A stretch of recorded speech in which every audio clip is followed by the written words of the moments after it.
Good evening. Welcome to the House of Justice National Action Network.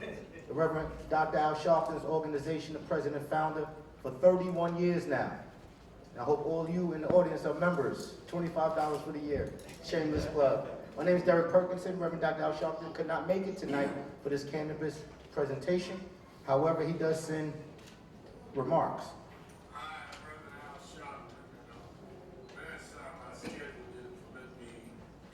With you today at the House of Justice. But this is a very important forum because it touches upon how cannabis and cannabis market should help the impacted communities where the war on drugs ravage black and brown people.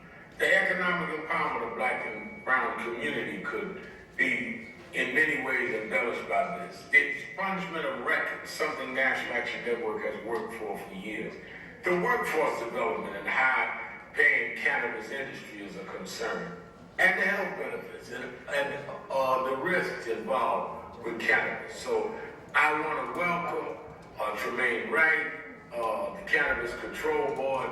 I want to welcome my brother Mark Levine, the National President, and Kevin Kim, the Commissioner of New York City Small Business Services, as they are at the House of Justice for something we sorely need to deal with.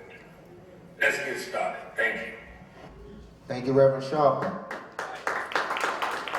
We're lucky to have Reverend Sharpton lead us today. All right, so we came here to convene the Manhattan Borough President's Office and National Action Network to discuss cannabis, the upcoming market. Cannabis is now legalized starting January 2023. And as a lot of you know, a lot of the activity around cannabis has been picking up in communities across the city.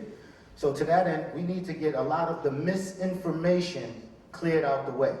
And there's no other better people to do that here today than the Borough President, Tremaine Wright, Commissioner Kim, and others that have experience in this marketplace, both here locally and outside of New York State. So we have postcards on your chairs, because we're going to accept questions. So please have some good questions to ask as we go through the program. So it is my pleasure and honor to introduce our Manhattan Borough President and the guy who put this together, the Honorable Mark Levine.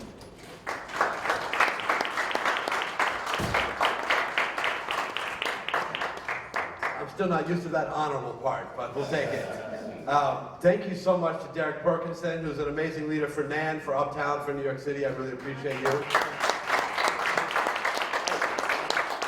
And I am thrilled at this lineup of experts and leaders that we're going to be hearing from. Every one of them has brilliant things to say you're going to be hearing. And I want to thank Reverend Al Sharpton for hosting us today and for being a voice for, I've heard him speak very passionately about the twin goals of pursuing social justice and economic empowerment. We have to do both, and what we have here in the creation of this new industry, the creation of the cannabis industry, is exactly that opportunity. We have an opportunity here to remedy some of the devastating harm done for decades by the so-called war on drugs. A war that was waged disproportionately on black and brown communities, a war that drove mass incarceration, and that devastated lives and communities. We have a chance here to try and undo that damage by putting economic opportunity into the hands of some of the people who paid the heaviest price during those difficult years. We have a chance now to create businesses rooted in this community, in Harlem, in black and brown communities around New York City and state, in the same neighborhoods that were hit so hard by the war on drugs. We have an opportunity here to create an industry that just in New York State could be a $1 billion industry with 20,000 jobs. Good jobs, union jobs, jobs not just directly in dispensaries and growing, but jobs in delivery and logistics and security and marketing and building out spaces for retail. There's a huge economic opportunity here. But I want to stress that it's all hypothetical until we do it. And what we have seen in states around the country, New York is actually, we're late to the game here. We are, I don't know, we're state number 27 in the country, I think, to do this. Almost every state that went before us said the right thing about equity and opportunity. Now, I emphasize the word said, because in no state have they lived up to what I would consider to be the true standard of equity. You have seen again and again and again around the country major corporate players dominating the cannabis business. Even in states where they said they didn't want that to happen, you are seeing major corporate dominance of this industry. And we're not going to let that happen in New York. We cannot let that happen in New York. And the people who have crafted this legislation and the entire system that's coming into place here, they care about this. You're going to hear shortly from Chair Tremaine Wright, who is really an outstanding, incredibly capable leader for this new regime that's coming into place. You're going to hear directly from her. You don't have to take my word for it. But we haven't done it yet. And there's a lot of work that we have ahead of ourselves. We have to be a source of information so that everyone in this community, uptown in Harlem, in low-income communities around the state, knows how to be part of this new business. It is very, very hard to start a business. It is hard to start a restaurant. It is hard to start a tech company. Most new businesses fail. That's just a fact. We have a small business commissioner here. He can confirm that. It is very hard to start a business. Starting a regulated business is much harder. And starting a regulated business in an industry that didn't even exist a couple years ago, I mean, that's a whole new level of challenge. So we're going to have to work to make sure that entrepreneurs in Harlem and in communities like Harlem around the city and state have a fair shot at succeeding. It takes a lot of money to start a business. It's going to take a lot of money to start a cannabis business. We're going to hear from the experts the numbers, but if you hear numbers of 1 million or more, don't be shocked. That's what we're talking about here. Getting access to capital is hard for any business. It's hard for a restaurant. It's going to be hard for the cannabis industry. So we have to help entrepreneurs access capital. We have to help them work through the real estate challenges. It's hard. Real estate is expensive in New York City. We usually talk about it for housing in NAN, but it's hard for businesses to afford real estate. We have to work that out. There are plans in place on all of this. We're going to hear about this tonight. But we shouldn't shrink from the challenge. And this is happening now. The deadline for the first round of equity-based applications for dispensary licenses is August 23rd? August? We think it's at the end of August. All right, so they're going to open the application process. they're going to open the application process at the end of August. So this is happening now. So we have all got to rally to support folks in our communities who want to seize this opportunity, who want to do the right thing to build economic power for this community, for their families, for our city, for our state. I am incredibly excited about this, and I am incredibly excited about the lineup that we have here tonight. I want to give a huge, huge shout out to the woman who has been leading this brilliantly in my office, Deputy Manhattan Borough President, Keisha Sutton-James.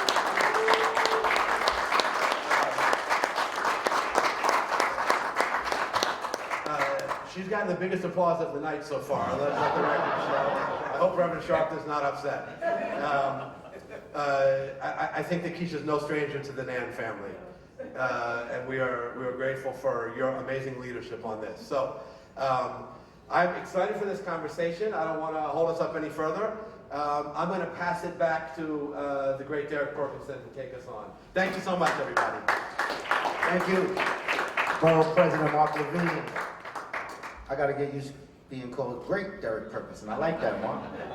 Al, you got to step it up. So without further ado, I would like to definitely shout out Deputy Borough President Keisha Sutton James for putting this together, all the work she put in, and also Dominique Sharpton, who's not here tonight, but she's also putting in that work on this as well. Next up to talk about cannabis is a good friend of mine and a champion for Harlem, New York State Assembly Member Al Taylor. All right.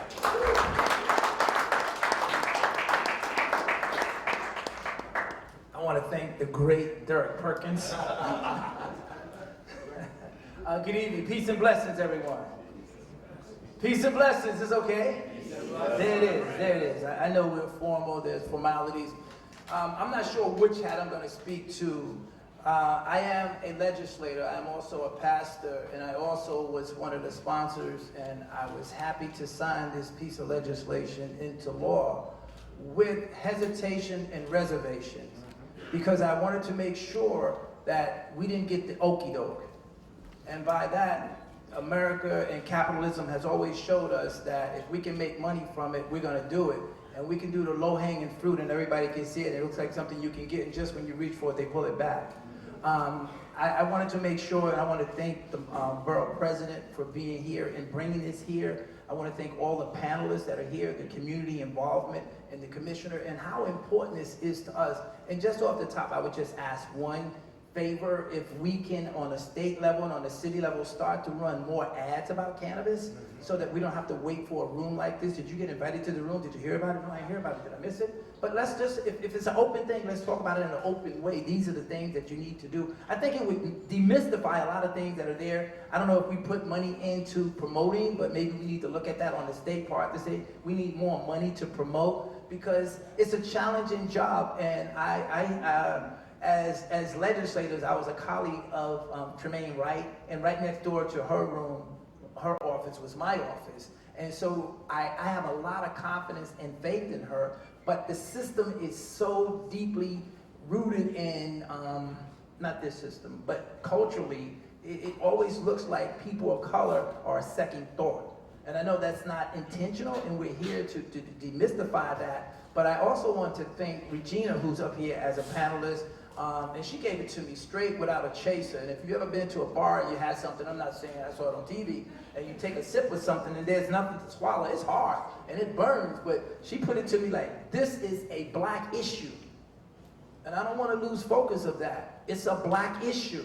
Because growing up in Harlem, that's what I saw. The heroin epidemic, it was a black issue until America had passion and let's do something to those poor people that are addicted. When we had it, we were shiftless and lazy. And I understood that. Today, it's a kind of gentler scenario. There's my commissioner, Sorry. Make some noise for Commissioner Tremaine Wright. So now that she's here, I guess I'll get off the mic. But it's important that we're able to walk away with an opportunity to create generational wealth. Right? It's great to say what we did. Yeah, we did it. But we didn't do it for the big pharmacies and everybody else out there making money to make more money. Don't put up a black business with white folks owning it and corporations and we never get, I'm going to be 100. That was my concern.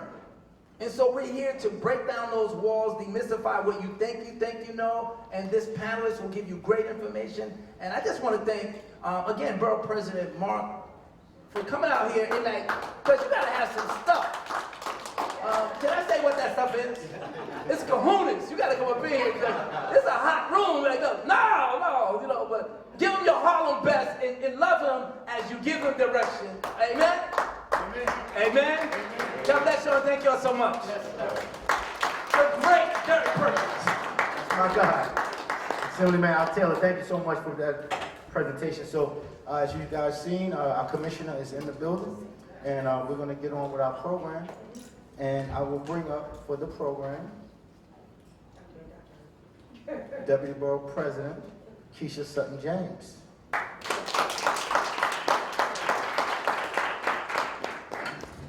Hello, everyone. Thank you guys so much for coming out tonight.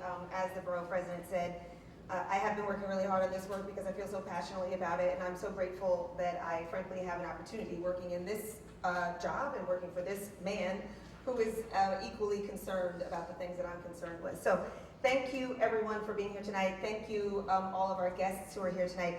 We're actually going to start out the conversation. One of the things that came up as we were planning this event and talking to Dominique Sharpton was, as opposed to all the prior ones that we've done, because this is one in a series of, I think, 5 right now that the Borough President's Office has done of these education conversations. Most of which have been really focused on the opportunity. How do you get into the business? How do you get into an auxiliary business?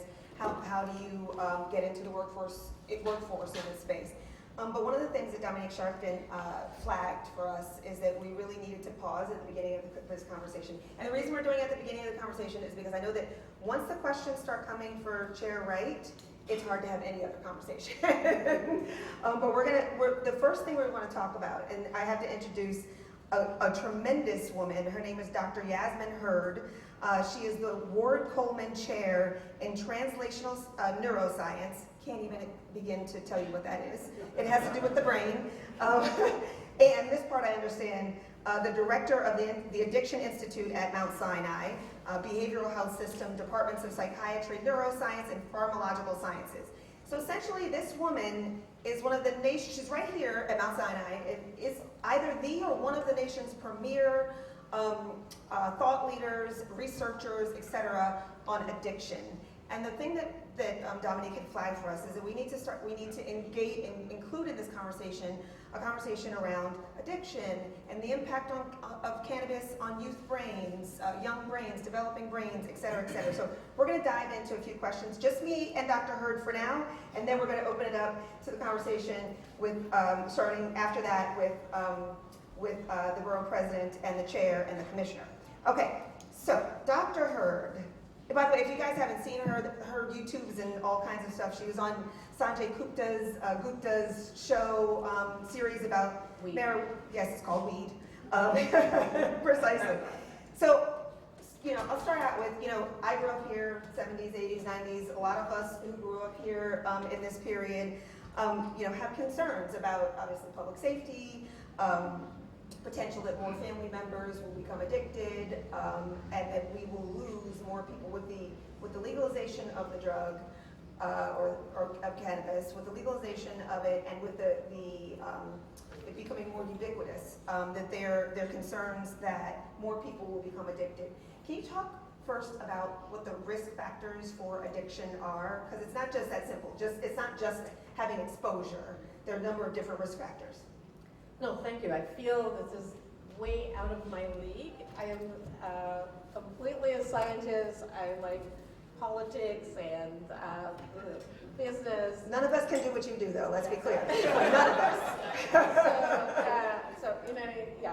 But it's important. I do think that everybody needs to be in the same room, because I don't think that we've all been in the same room. And that's what I think, for me, I agree with the borough president, Black and brown communities have been impacted by the war on drugs, and I see it every day as a neuroscientist and as the director of the Addiction Institute. And we need to be very clear about that. How do we go down this path and keep everyone healthy? So addiction, can you become addicted to cannabis? Yes. Cannabis, actually many people may not realize this, cannabis use disorder, it has the same percentage as other substances of abuse like heroin and cocaine. About 30% of people past your use of cannabis will develop a cannabis use disorder. But it's not because it's more addictive. In fact, cannabis is less addictive than heroin and cocaine. It's just that more people use it. So the problem that we have, and we've seen in terms of one of the risk factors, potency of the cannabis. So the potency of cannabis, the original plant was about 2%. 90 is 4%. And now it's gone up every decade, and it's even, now you have strains made with 30% THC. And like every other drug, the greater the potency of the psychoactive component, the greater the addiction risk. And we have products today that even go up to 70 to 90%, and the way that kids and young people even dab and so on. So that has been the problem, because in the hospital, ironically, our units that have people with co-occurring disorders, with addiction with another psychiatric disorder, it's not cocaine, it's not heroin, it's cannabis. So, and that to me is because of the potency today. The risk factors also are your genetics, your behavioral traits. We know that certain behavioral traits you're more sensitive to reward. You know, your friend may be able to take a drug at the same amount and you get it just because of your genetic risk. We also know that environment, and that's one thing that we see with cannabis, stress, and coming back to Black and brown communities are stressed the most. And we see that high trauma with that combination. So those are the things that we're trying to do research on to provide more innovative treatments and to prevent and have early interventions for addiction, because we can do it. It's just that we need that research. There's so much we could dive into in terms of the preventative treatments, and maybe we can circle back on that, I think, at the end of the conversation, because you did mention some work that you're doing in that space. I wanted to just piggyback on one thing that you said, that you were talking about the THC content elevating over the last several decades. One thing that you mentioned when you and I talked was that as a result, the CBD content also, as the converse is the CBD content for most of the weed that's on the market these days has gone down. And you talked about one of the benefits of CBD being as a protector against addiction. Absolutely. Is that what you said? So the original cannabis plant. So today most of the cannabis is modified, and the original cannabis plant had actually. All the cannabis plants have many cannabinoids. Most cannabis have hundreds of chemicals. About 140 of them are cannabinoids. THC is the most abundant psychoactive cannabinoid there. CBD we have found it to be actually protective, and the research that I did showed it to actually reduce opioid craving, and that's why we're developing it as a treatment. That was our research, even though it was very tough to do that kind of research because of all the laws against that. So today, the ratio of THC to CBD that originally was like perhaps 10 to 1, it became even 80 to 1. So think about it, the protective part of the plant now was taken away inadvertently. When people made cannabis more THC potency higher, they inadvertently reduced the CBD. And now definitely people are trying to put back in CBD in some of the strains. But CBD definitely we find to be more protective, and that was a natural thing in the plant. Yeah, I thank you for saying that, because this was news to me. I'm learning as much as I can about this as I'm doing this work. And what's important, and when I hear from community concerns about addiction, I hear increasing CBD is one of the things that one can do in addition to, as you said, some of the preventative measures. I am like, I want to make sure chair right here's this, so that as the Cannabis Control Board is working through all of its licenses with the growers, et cetera, that they're keeping these elements at top of mind. And then you just mentioned using the research that you've done to use cannabis as a treatment for opioids. Does everybody know about this? Because I think this is really important, because as we know, we have an opioid epidemic in this country, and to the extent that we can, encourage. What are the obstacles to rolling that out in terms of having cannabis as a treatment for opioid addiction? So the research that I did, and so I do think that people don't even realize that a Black woman was the one who actually did this research to start. So, Amen. No, but it was very challenging. So, I'm not going to get into all the details, not the right audience, but from our animal studies, we actually accidentally found it because I had been studying the developmental effects of cannabis, and in our animal models, we studied THC. And I said one day, let's just try another cannabinoid. And for THC, we normally saw that animals would actually become more sensitive to opioids. So THC made them more want to self-take heroin, but it depended even on their behavioral traits. But CBD, we were shocked to see that it did the opposite. It actually reduced the drug-seeking behavior. And then I did clinical studies, and this is where it was very challenging because even CBD back then was a Schedule I drug, and it has been hard. So we're trying to develop a center of excellence with this new bill in Congress that they're for cannabis research, so we can actually do this. And we need to look at it in a much larger populations, and that's what we're committed to, because we do see that it does work. We're trying to find the right dosing and the right for different subgroups of people. But by having drugs like CBD as a treatment, we are getting away from the normal ways in which the war on drug type of medication, like with opioid treatment programs, with methadone and so on, that really makes it challenging for many communities to want those in their communities, and they should. But CBD, you go to the pharmacy. Those are things that we're developing novel treatments based on science. And if we don't have science as part of all of this, that's a challenge for me. Amen to that. We learned that during the pandemic, right? Science first. Can I also ask you about, this is something I learned from that television show. This is how I learned from television shows. Sanjay Gupta, Dr. Sanjay, was about cannabis as a treatment for pain management. Can you talk about that a little bit? Because I know of family friends who've used it for cancer treatment, pain while in cancer treatment. I want people to understand, I'm not pushing, but I want people to understand that as opposed to some of the other stronger and more harmful drugs, cannabis can be used for these. And then also if you can talk to the difference in how they operate in terms of pain management. That was what I learned that I'm now so smart about. Okay. Well, again, I'm not going to give the neuroscience of how opioids work to alleviate pain and how cannabinoids work. If anybody wants that boring, I find it exciting. I'm happy to talk to you.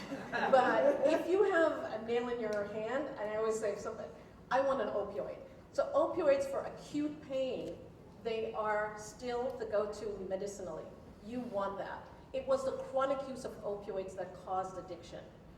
Then that we knew, and again, it comes back to potency, because they made these very high potent opioids, and that caused the addiction. Cannabis, and it's THC that produces, in terms of, actually high dose THC can also give you alleviation of the sensation of pain. However, it's about really the inflammation that we're looking for cannabis, and also coming back to even aspects of CBD, that it's the inflammatory pain. If you have chronic inflammatory pain, that's where cannabis offers more help. But again, dose matters. So I really want people to understand that. And it's not, the more you take actually, the worse. So THC can alleviate anxiety at low doses. High doses, it produces the opposite. And the same way in terms of, we have to think about every condition. I thank you for saying dose matters, not only because you are the doctor on the stage, but also because that's what's so key in what is happening here in terms of taking cannabis legal. Is that one of the benefits is that you'll know what's in the package, you'll know what levels of everything you've got in there, and it will be consistent, and why it's I think a much safer approach to consuming. It is, I shouldn't say much safer, it is the safe approach to consuming. So dosage matters. That's like hashtag dosage matters. I think we just started like a tagline. Last question, and by the way, you said you were going to get into the scientific. You did. There's two things that cannabis does. One is it helps, as does opioids, help to also block the signals that are the pain signals coming to the brain. But that the THC helps to reduce the inflammation, which is for inflammation cause pain, which it actually is the sorry, am I saying the long-term terminology? Yeah, cannabinoids definitely can, but even their dose matters for their anti-inflammatory thought. Yeah. Right. Thank you. So last question for you, and there, by the way, I should say there are index cards in the seats, and we'll be collecting index cards for questions later. We're going to be moving through like the panels essentially, but then we're going to be asking if you have questions. We'll also hand out pens. But if you have questions, you can write your questions down, and then you can feel free to ask Dr. Hurd or all the panelists your questions after. So last question: are there long range studies done on the long-term effects of cannabis, and if so, where can they be found? So a lot of our research was done on the developing brain, because you should know, okay, everybody knows we have an endogenous, we have our own cannabinoid system, but our own cannabinoid system, which we call the endocannabinoid system, is really critical for hardwiring of the developing brain. So a lot of the research that I did looked at, prenatal and adolescent exposure to especially THC, but we also studied not only in our animal models but in humans. And we do see these long-term effects really related often to psychiatric and addiction vulnerability later in life. But one of the things that we also see is that the molecular changes that occur in the brain are what we call epigenetic. So you inherit the DNA sequence from your parents, but the environment can change how your genes are turned on and off. So it means that a lot of the changes that we see long-term can be reversed. And so that's why we need research. That's why it's really critical for the science, because a lot of the things that we're seeing, they're not permanent. We say to people, oh, once quote unquote an addict, always an addict, and that's not true. So we really need to make sure that the science comes full force, and that's why we're, like I said, our center, the Center of Excellence on Cannabis Research, there's a lot of research that needs to be done. Unfortunately, even though cannabis has been around for thousands of years, there's not as much there. But for me, I think that working with everybody and having different people in the room will help us get there to ask what are the important questions that are needed to be answered for the community. And I think that that's one thing that we haven't done well as scientists, I will say, is making sure the community is part of the questions that we are asking. Well, I appreciate everything that you just said. Can we get a round of applause? And again, we'll keep her included in the conversation, but up next, I want to bring the Borough President back to lead our conversation with Chair Wright and Commissioner Kim.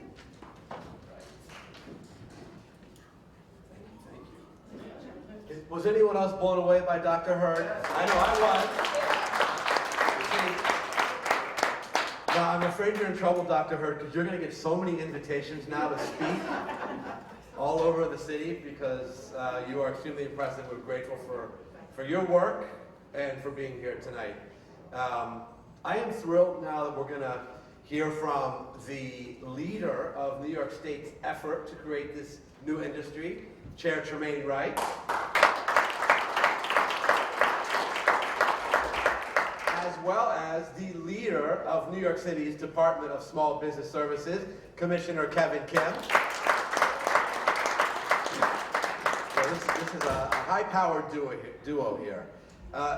Chair, thank you for being here. You have been so responsive to this community and to our work to help educate the public about this exciting program, so it's always wonderful to hear from you.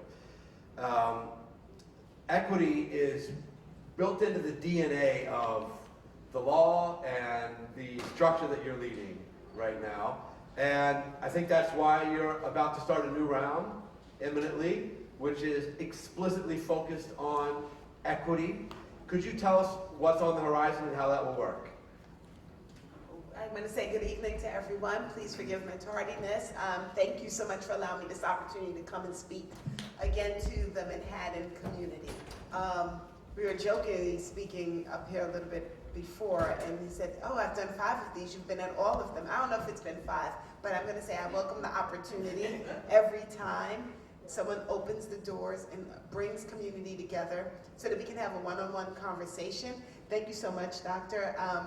I am delighted to hear you come out and speak about the work that you're doing. I'm going to call myself an armchair scientist because I read the articles and I try to, stay up on what's coming out so I can see how people are using the plant to promote wellness, health, and innovation.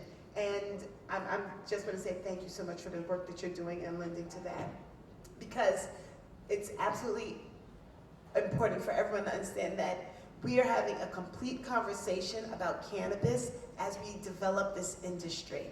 We are very much aware that it is a plant, that it has attributes that we have not fully explored nor understand, that it is going to offer economic opportunities, and that we need a structure in place that's going to allow our communities to participate fully in this industry. Because, as our president has already said, this is about equity. All of the movement and the work, I heard our assembly member speaking as I came in, he was talking about what drove him to support legalization and the decriminalization work. It began with decrim. We knew and understood that we were trying to right some of the wrongs that have been done here in New York State. We do not pretend that this will right every wrong, but we do know and understand that we had a hand in over policing, that we had a hand in the outcomes of our communities, and that many people have suffered because of prohibition. This MRTA is designed to try to address some of that and to make sure that we develop structures and systems that supports people's involvement in the new industry. We have recently passed the seating opportunity. I'm going to say we, but actually our assembly member, along with our senators and the governor, passed a seating opportunity program here in New York State. This is initially, I would like for people to think about this as sort of our first out the gate opportunity to test our systems, to get up and running, and to see what it looks like for us to implement programs that will make sure access is available to all of the people who are identified in our MRTA as equity applicants. The definition of equity in our law states those who come from communities that have been disproportionately impacted by the prohibition on cannabis, distressed farmers, MWBEs or minority women-owned business enterprises, as well as distressed farmers. So what did our legislature do? They passed the Seating Opportunity Program.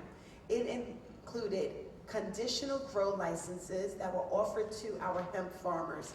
And many of us don't know a lot about hemp farming if we live down in the city, but the hemp market crashed over the past 2 years. They went from $200 to $20 a pound down to $2 a pound. You can agree that that's a distressed farmer. So they're giving the opportunities to grow the first cannabis, adult use cannabis in our state. Additionally, hemp processors are currently being offered the opportunity to convert and become conditional processors in our adult use program. And then the third part of that is that we are offering conditional retail licenses. Now those are being delivered only, or they will be delivered and given and afforded only to people who actually have been convictions for marijuana-related charges. Now, I know there's been some concern and discussion regarding what the other requirements for those potential licensees. The other part of this, the Seating Opportunity Program, is a $200 million loan fund. And I want people to hear me. I said loan fund, it's not a grant. It is a loan fund that is being raised. $150 million is being raised in our capital markets. It is out in the industry. The world will be making investments of $150 million into a fund that thereafter will be used to provide loan opportunities to our first conditional retail licensees. So, in addition to having a conviction, we're also looking for people who have business experience. All of that is defined on our site, which is cannabis.ny.gov. The initial regulation, the draft regulations are available if you're interested in being a conditional retail if you would like to have a conditional retail dispensary license, you can go and get those, some of that information online. And all of as the details become available about the loan fund, that will also be posted. Now, as we roll out the conditional dispensary licenses, we're also looking to provide these people with loan funds as well as locations, and they're using the loan funds to help them build out their facilities and to set up to get the first initial products that they'll need to open up the stores. So it really is like a wraparound, if you want to, something that's familiar to all of us, franchise type of model, because we're helping them to find everything soup to nuts so that they'll be ready to open up. But this is what seating opportunity looks like in New York State. Currently, we have about 200 farmers. I think that we have almost 30 processor applications in the pipeline, and we are hopeful that we will be able to do at minimum 100 retail dispensary licenses, but hopeful that we might hit 200 as well. So that's what the first set of equity looks like, but I want to be really clear with everyone. We do not have a limit on the number of licenses that we are going to offer in New York State. We do not have a set number or limit of the people that can farm and cultivate, that can own nurseries. We do not have a limit on the number of cooperative licenses, nor those that are going to be micro businesses. We do not have a limit on the number of dispensaries. We do not have a limit on the number of delivery licenses. So please do not think of this as a moment of scarcity just because the conditional licenses are being offered and you may not qualify in this moment. We will do the adult license, full round, available for everyone. And I also I know Commissioner Kim used to work at the SLA. I always remind people, liquor has been legal for 100 years. We still give out licenses every month. So if we think about it like that, it was an industry that we had prohibition, it had to develop, it is still developing, it's growing. If I ask people in here to name 2 new liquor products that have been produced in the past 5 years, almost everyone in this room could tell me one. So that's what I need people to think about. We're talking about building an industry. We're not talking about one moment in time where you need to race to the door and get everybody on your team so that you can open a dispensary. Because the industry does not look like dispensaries. The industry looks like you maximizing the skill set that you have to find a way to participate in this industry. So I like to remind everyone, we need every ancillary business that you can imagine to build out this industry. We need lawyers, we need carpenters, we need electricians, we need exterminators and cleaning people. We need folks who do research. We need people who create products. I need graphic artists and marketing people. I need everyone that does something and that's talented to be thinking about how they might be able to participate in growing the cannabis industry, because it is far more than opening up a store. And I want folks to really be mindful of that as they approach when and where and how they're going to enter into this cannabis space. Thank you for that.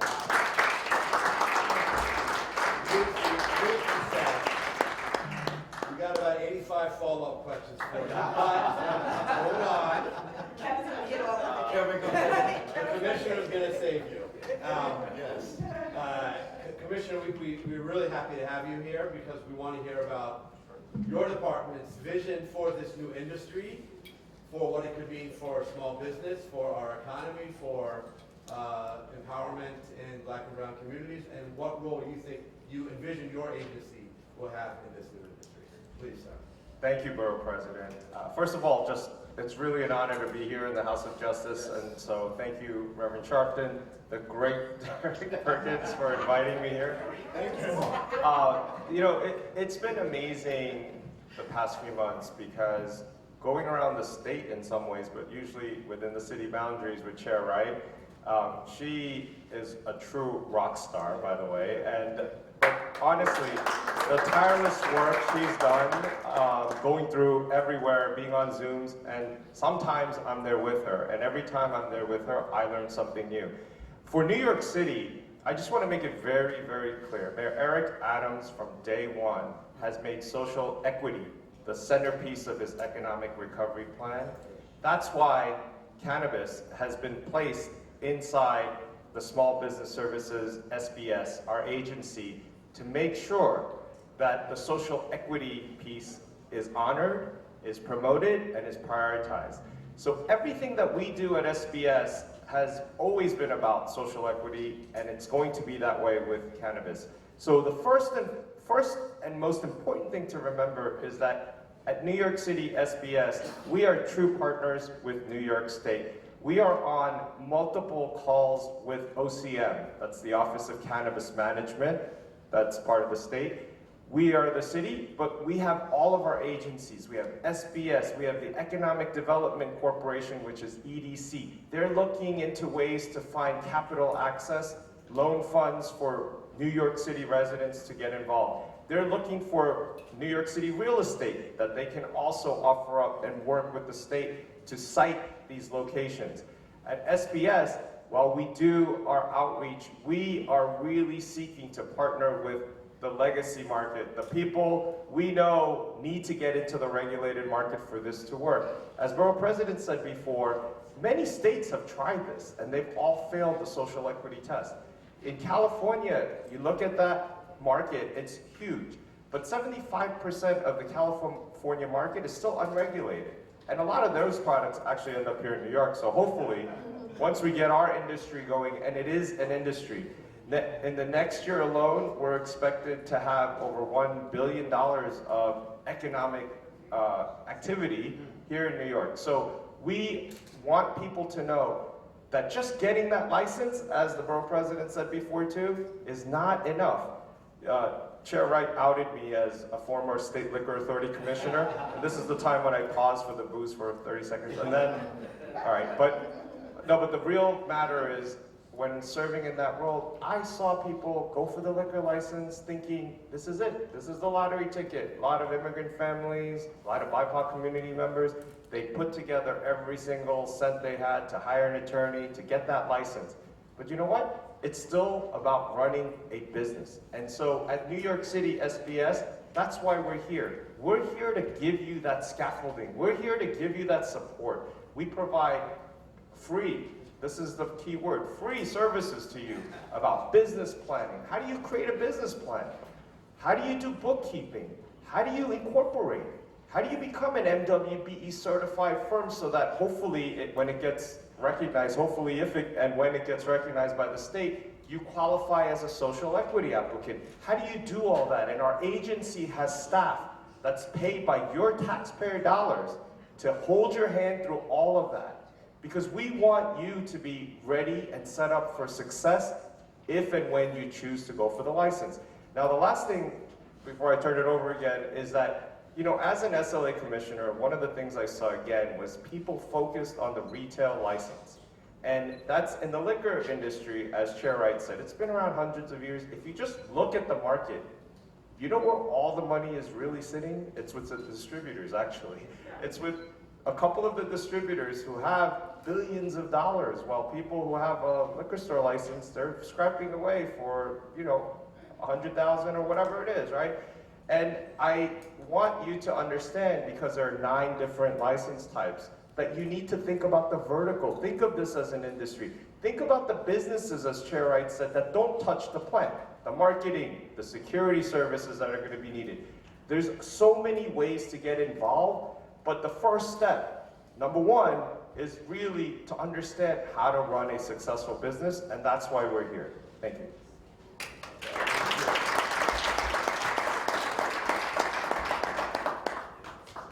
We got a little less than 85 follow-up questions for you, Commissioner, but stick around. I'm going to pass it back to, we're just going to call him the Great for the rest of the night. We're going to pass it back to the Great, and he's going to bring in some of the additional voices on our wonderful panel. Excellent. Thank you, Honorable Borough President. I like the great nickname. I think it's going to stick a little bit. So listen. All right. 1, 2, 1, 2. This mic's on now.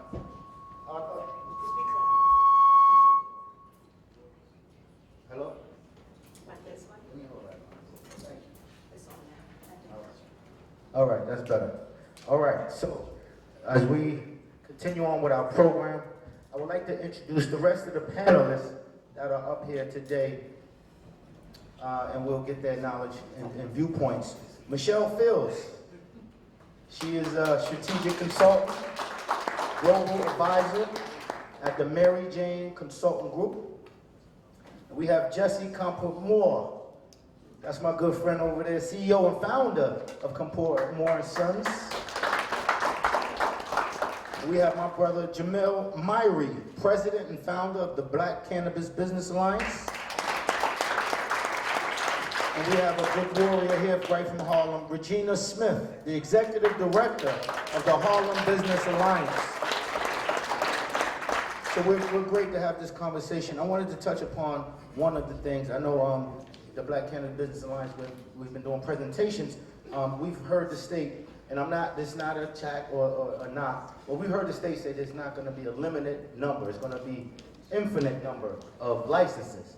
But that cannot be, simply because the city council has to decide how many is gonna be in their district. So it's not gonna be unlimited, but I appreciate what she's saying, because every year, people are applying for liquor licenses, and there's not a cap on that as well. So we're still working this thing out as we move along, but I want people to be aware, the city council is gonna control how many are allowed in their district, so far. Am I right before that? And every licensee must go before their local government. And in New York City, they've already made a determination that it's gonna be the community board, am I correct, Commissioner? It will be the community board that they're going before to present their business idea and to get a letter of support or a decision not to support them. But it will be from community and there will be involvement. And I think it's a very similar procedure that people know already related to liquor as well. Thank you, Chair, right, for clearing that up. Okay, so, first question would like to bring to our Chair, right?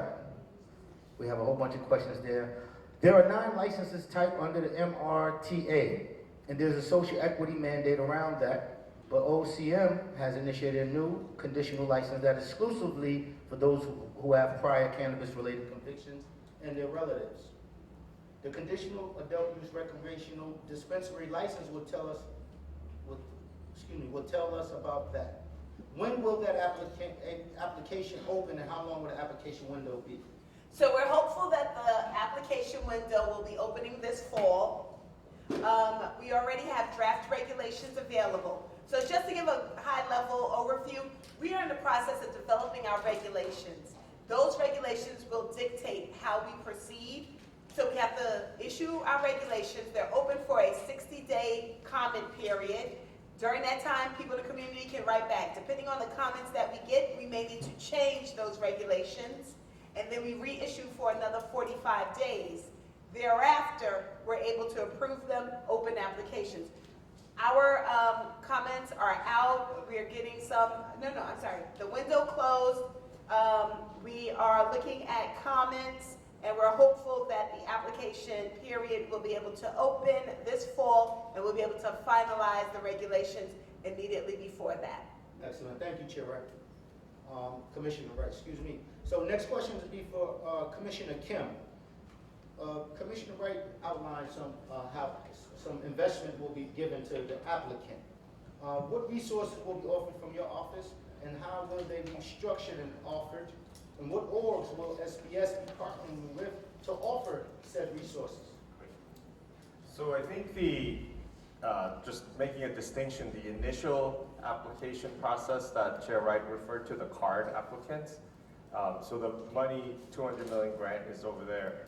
For the city and for everyone else, this is still a challenge on capital access, right? Because federally it's prohibited, banks really can't get involved in the same way they traditionally would. So that's why the Economic Development Corporation, our sister agency at EDC, is really looking into ways to be creative, just like the state has been, and to find ways to support people who are going to be applying for future licenses, not this first initial tranche. Fair enough, thank you for that. I want to get on to Jesse. My good brother Jesse, formerly of the governor's office. Jesse, what are your developments, your plans for workforce development in the space? Before I touch on that, I think there's an important part to understand when we talk about supporting our community and legacy operators and just folks that are interested in pursuing licenses. I think too often we focus on the capital component, right? And capital is important, don't get me wrong on that. But if I'm a legacy operator, I've been successful, there are a couple of things in the compliant market that I need help with that are legal and technical. I've never done 280E tax compliance. I've never done real estate, complex real estate deals. I've never done traditional marketing and advertising, right? These are skill sets that I'm gonna need in order to be successful in the legal market. And if we just deploy capital to these guys and don't provide those assets and skills as well, they're gonna fail. And what's happened in other states is those guys fail, the big boys come in and buy the license at 10 cents on the dollar, and it's crisis capitalism. And we cannot allow that to happen, right? That's the last thing that can happen. And so on the workforce development front, and I'm sorry, let me get to that. I think there's some amazing work and thoughts being done across the city to think about how we create bridges, not moats, for our people to come into this industry. let's first recognize that this community in Harlem and around the city has already built a multi-billion-dollar cannabis industry that already exists here. Right? Let's not pretend like that doesn't exist. Right? It started in communities like this. This has been an industry that's existed forever, right? And so I think we need to give credit to that and credence to that. The big boys are coming out here and saying, hey, how do I take your brands? How do I take your ideas and bring them into our companies? How do we make sure that you keep ownership of that and that the economics work for you, right? These things called master service agreements. I'll get into that later, but that's how they take advantage of you. So look, thinking about delivery. Delivery could be 40% of the market in New York City. That's gonna be the lowest, potentially the lowest barrier to entry into the market. That's a great opportunity for our folks. Developing workforce training programs for folks that already have access to these individuals that can work with the state and say, hey, I have 100 guys that would be great to train up, to professionalize. Those are the folks that I can bring in.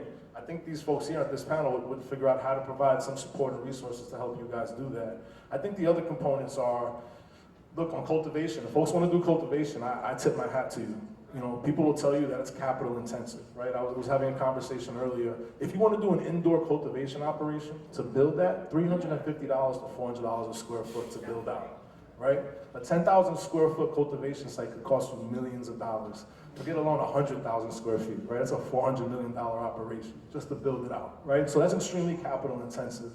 But I think the misconception is that as black and brown people, we're gonna be stuck to the retail side of this business. There are black and brown people that want to farm, that have cultivation experience and that should be farming. There's a long and rich history of black and brown individuals farming in the farm community, right? And so thinking about that as well, I think what's important is now's the opportunity to communicate to the decision makers, hey, we're not just on the retail side, we want support on the cultivation side. We have history, there's a tradition here. Please recognize that we can be effective on that side as well. I think the chair will be receptive to that. Absolutely, thank you. May I jump in 1 minute? Sure. So, when we're talking about resources that are readily available and monies that are available to people starting small business, I want to be really clear. Banks do not lend money to small businesses generally. When you need money, nobody lends you money. So let's just always remember that. But there are a couple, if you're not from Harlem, unfortunately I'm in the Harlem group and I don't have a library that's offering you money, but if you are in Brooklyn and you have a Brooklyn base or you're gonna have a Brooklyn based business, their Brooklyn Public Library offers up to $25,000 for any new business under the, Power Up. It's a Power Up business plan writing competition. I think Queens does something similar. I'm a nudge our borough president here, so that their office might be able to do something with the libraries. There we go. So that we might be able to get something like that in place. Because one of the things that comes out of it is that you write a tremendously helpful business plan, and you're also put in touch with a lot of service providers for your marketing and everything else. And then you also mentioned some of the license opportunities, and I'm drawing a blank on what I wanted to follow up on that on, but he'll come to me later. Yeah. Thank you both for that, very much so. There's some opportunity there. Yeah, and I was talking to some folks about that too, that we only think of dispensary. We're not thinking of any other the opportunities that exist in the space. And to Jesse's point, as you see, again, this is not something new. The blueprint is already done. California, Colorado, other states have done it. And delivery is 65, 75% of the market. So that's another opportunity as well. So I want to get on to the BCBA founder and president, my good friend Jamil Miley. And Jamil is unique in that he has a vast experience in this space. So Jamil, no question for you, just open it up. What do you think the market needs, social equity wise, job building? I know the National Action Network is working with NYU and the Borough President's Office. We pulled you guys in to work on an incubator program to teach every discipline, cultivation, everything across the board, not just dispensary. So we're working on that. So Jamil, chime in if you can on your knowledge on how capital intensive it is, how hard it is to build out. Well, thank you so much. I just want to say thank you to the House of Justice, Reverend Al Sharpton, the great Derek Perkinson, Commissioner Kim, Chair Wright, good to see you. And Deputy Board President Mark Levine, and the rest of the panelists here, thank you. And thank you for coming out.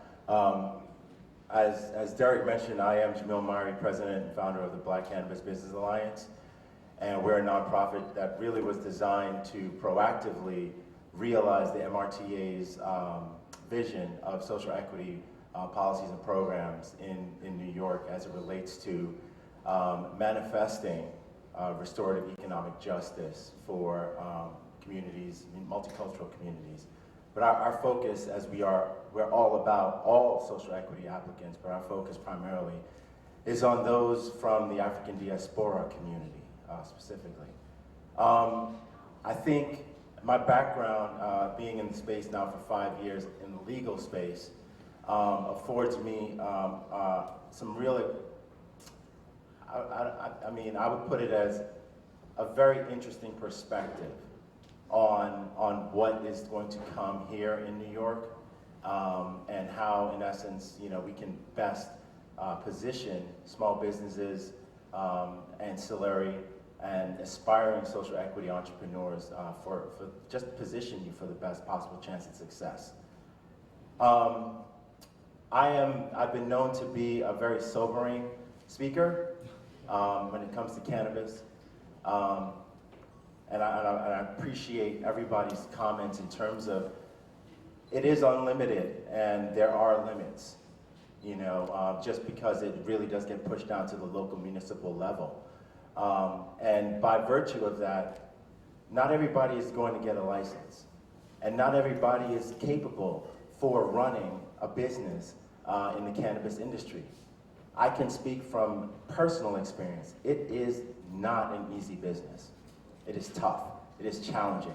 And as Jesse laid out, when you layer on that 280E IRS tax code, it is onerous, egregious. I could keep going with the adjectives, right? Because that's a net effective tax rate of 70 to 85% on your gross.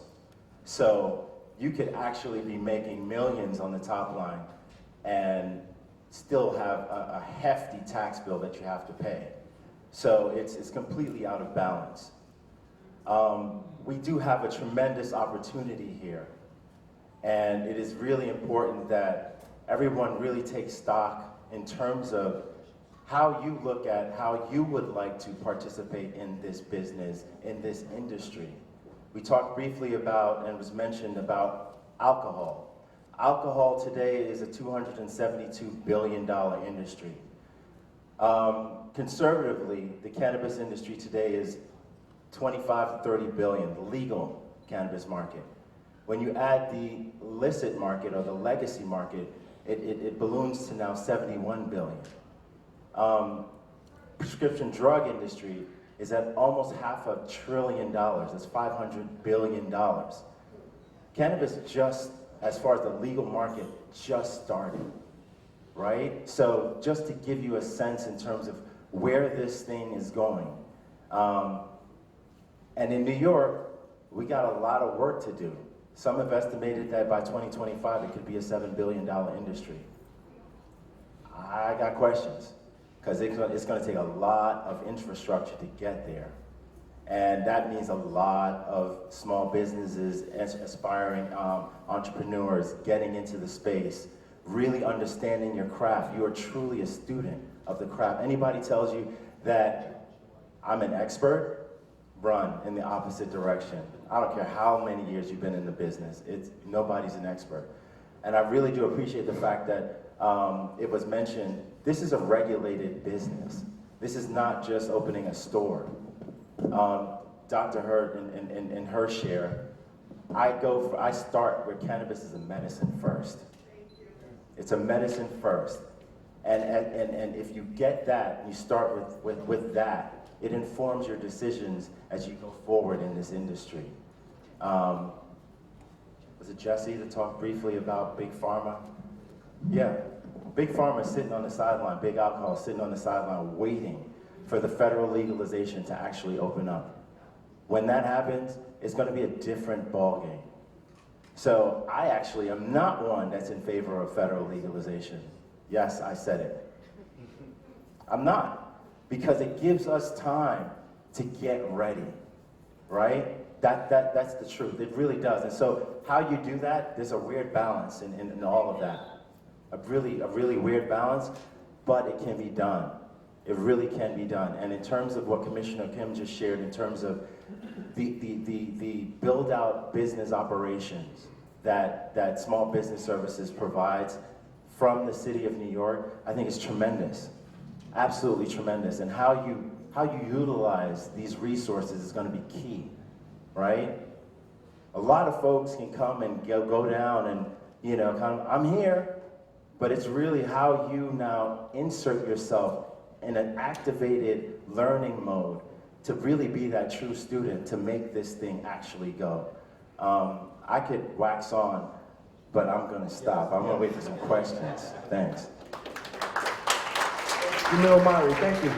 And to the audience, please, if you have questions, write them down on your card. I will read them out loud. This mic is dying, don't worry about it. All right, so Regina, you've been in this space for quite some time, and you've been an advocate for our community on this issue in this space. What are your visions and goals for this new market coming about for the Harlem Business Alliance? And what, you know, how we should partner with Jermaine's office and SBS. Good evening, everyone. Thanks for inviting me. Thanks for holding this symposium or this discussion tonight. This is an extremely critical moment. At the Harlem Business Alliance, we're dedicated to Black economic empowerment. And what we haven't seen and what needs to happen, and I'm sure everyone in here knows, is that a lot more resources have to be brought to bear in order for us to succeed in this industry. Now, we were targeted for over 50 years. We were terrorized by the war on drugs and the Rockefeller laws. So New York State added on to the federal pain that we endured. So we're talking about pain for our children, our relatives, our neighbors, our community members. And I'm a Harlem resident, born here, raised here, still live here. And I'm deeply pained by what has transpired in this community. And when we talk about the amount of pain and the billions of dollars that it would take to repair the harm that Black people have suffered, not only in Harlem, but across the state of New York. We don't see those billions of dollars being allocated to the repair, to providing access to capital, to providing the one-on-one intensive, one-on-one business consultations that our people need in order to create, start, sustain, and grow multi-million-dollar businesses across this community, because that's what we as a Black community and that's what we as Black people need. We don't see that level of financial commitment from this state which has passed a $220+ billion budget. So when we talk about $200 million loan fund, and I know that's just the beginning, but please understand, that's no money. Please understand that the state's commitment to that fund is only $50 million. Please understand that that's no money, okay? So I nudge all of you to urge our elected officials, who are some of the most powerful people in the state of New York, to step up with the resources, the billions of dollars that we need, not just here in Harlem, but every Black community across the state of New York, because we were specifically targeted. And we're still feeling the pain. In New York City, we represent over 22% of the population. We have less than 3% of the businesses. That's not because we don't know how to open up businesses. It's not because we don't have the intelligence or the capability. We weren't given the resources. We couldn't get the finances. We couldn't get the leases. There are a whole host of public and private policies that were put in place to put us in this position and to keep us in this position. So I'm begging you, Harlem, I'm begging you, Black people, to not accept what you are being given. Demand much, much more. We have to create thousands of black-owned businesses across the state of New York that make not only millions of dollars, but billions of dollars in this multi-billion-dollar industry. And that will be success in New York State. That's what needs to happen. Excellent. Well, thank you. Well, that was good. You know, I got a friend who often says that we're flying the plane as we're trying to build it.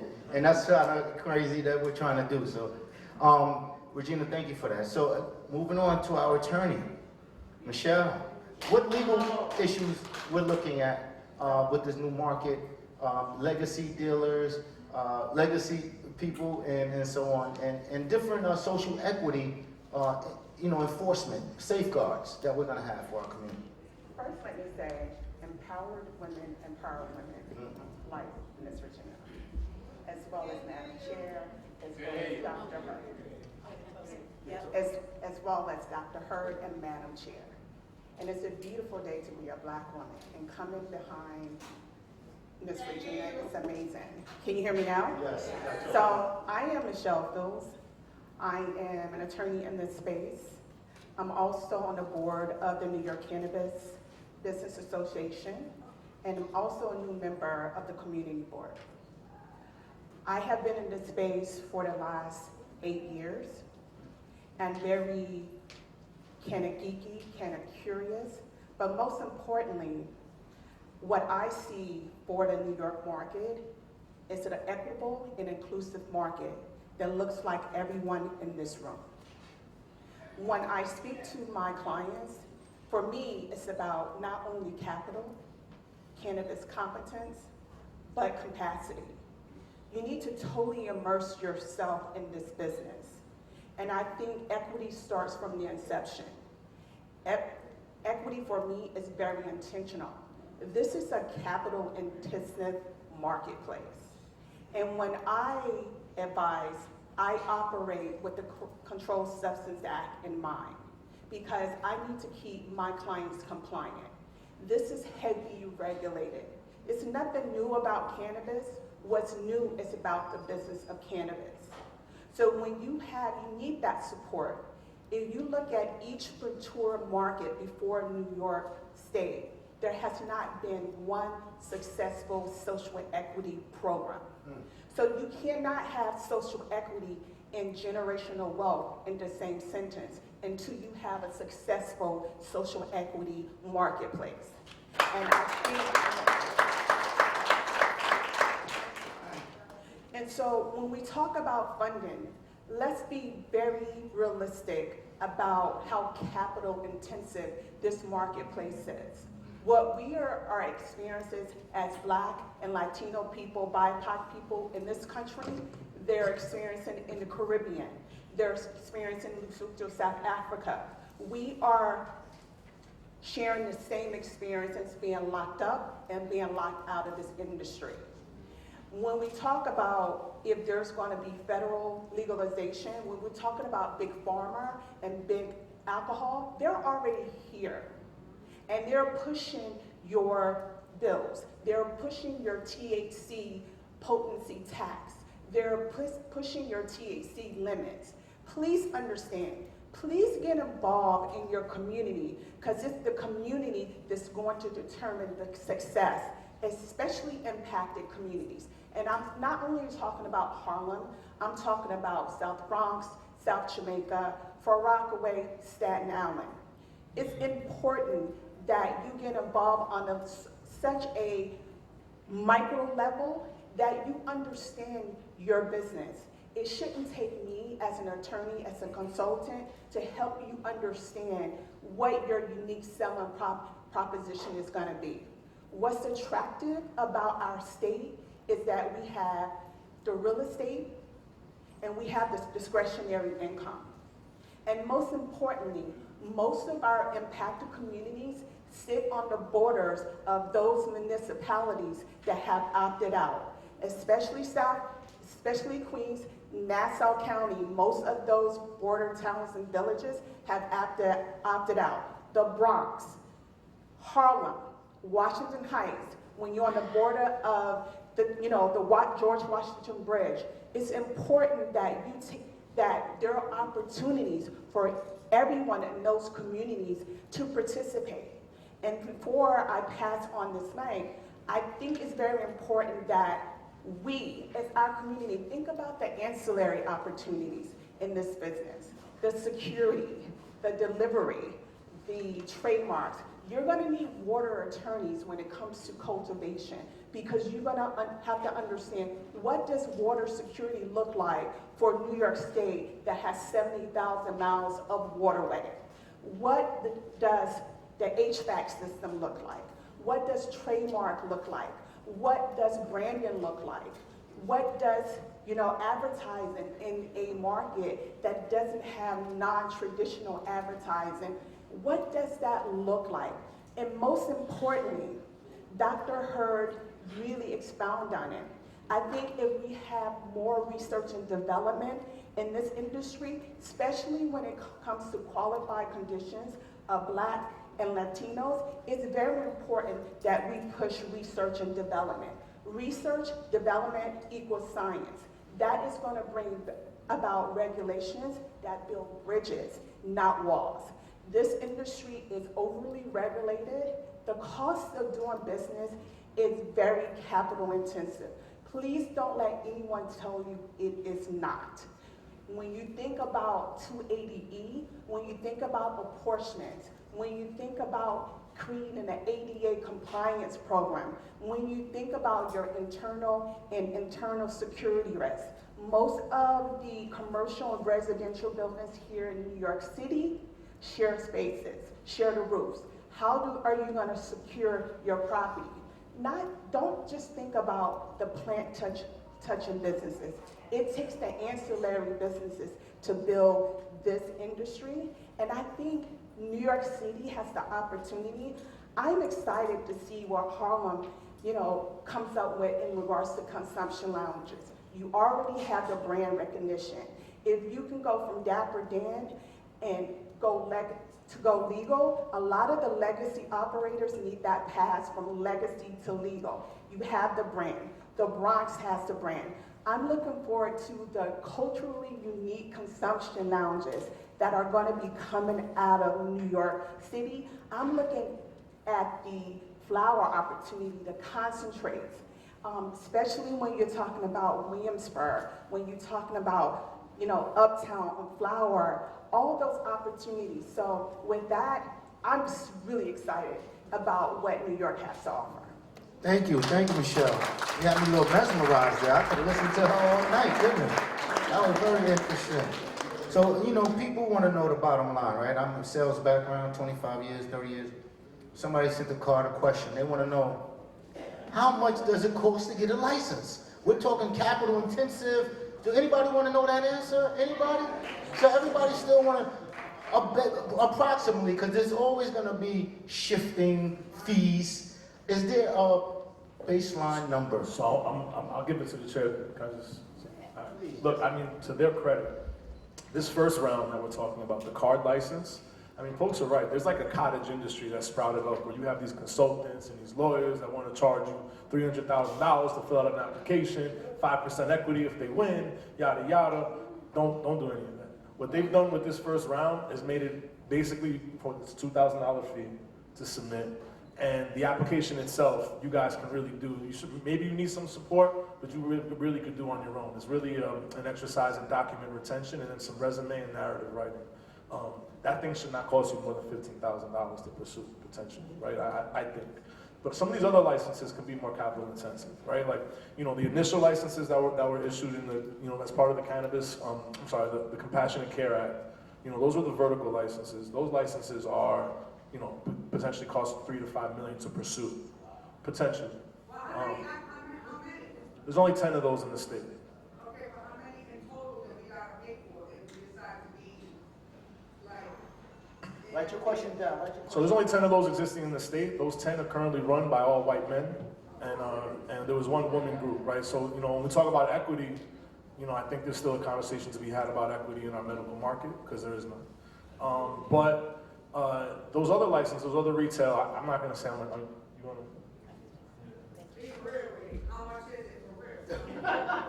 So at this point, according to the law, we are limited to charge what it costs for us to execute and operate and maintain the system.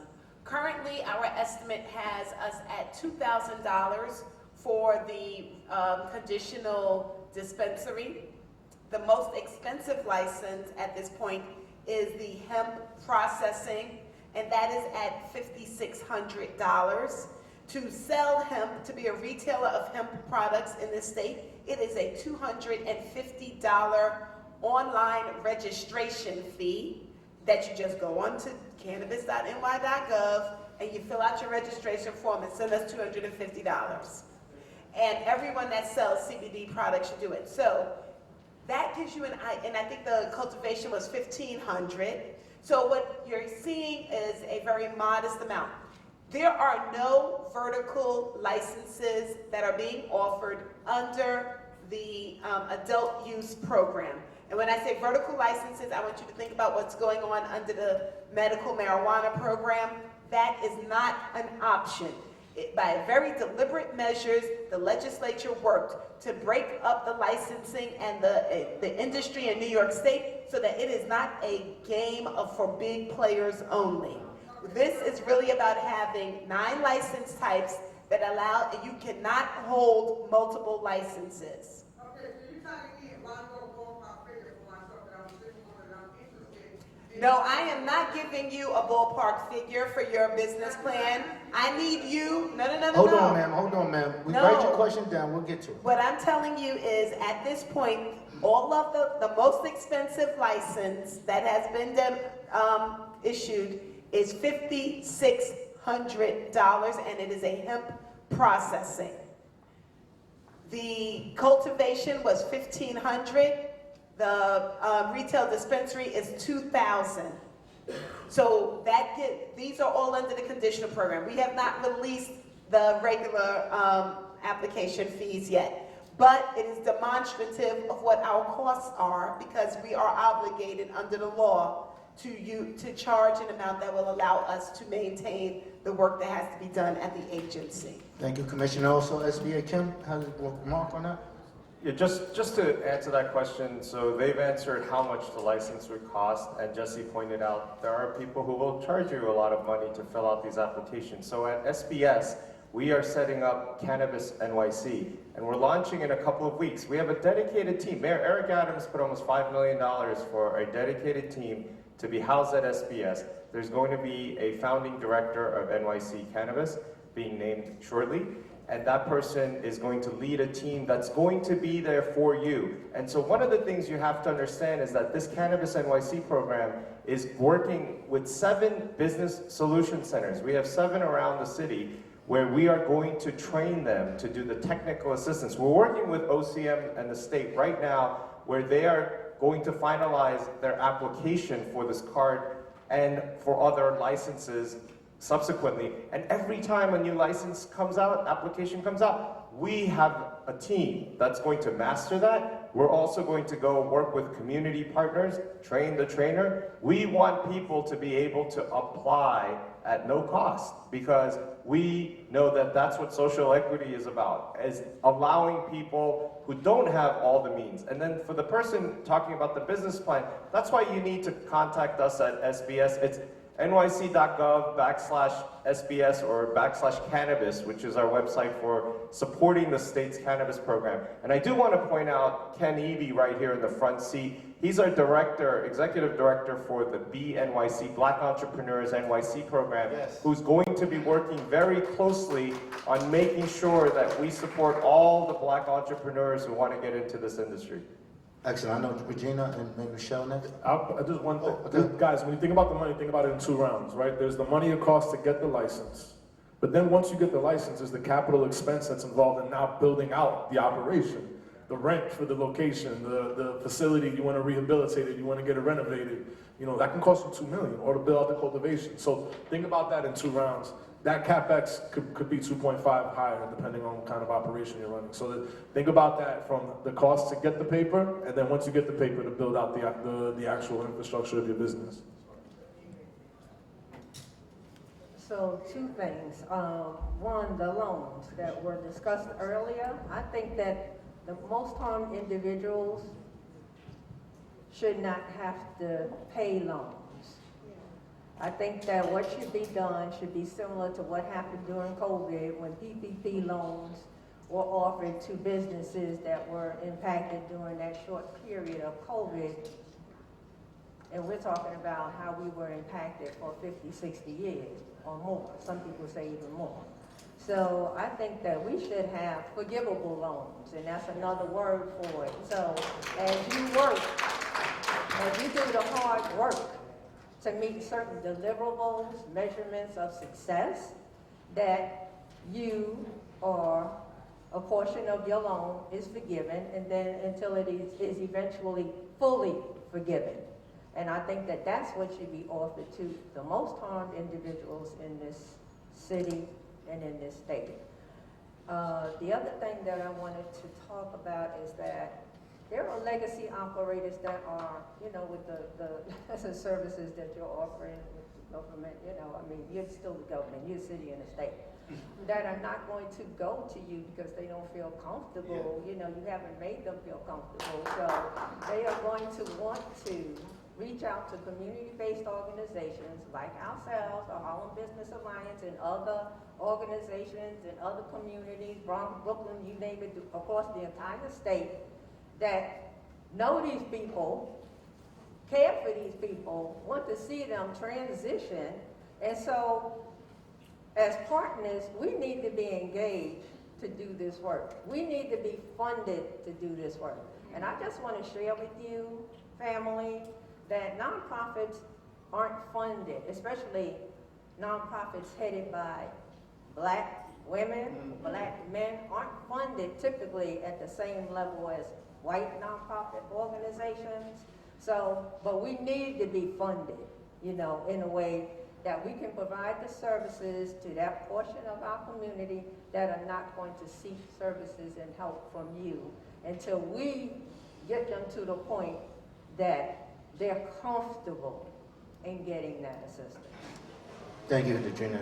I want to give a shout out to Councilwoman, and she's also running for Senate. She just came in and stepped back out. Carlene Rivera, she just stepped in and now she'll be right back. But thank you for that, Regina, very well. So Jamil Mari, I need to know what are your plans?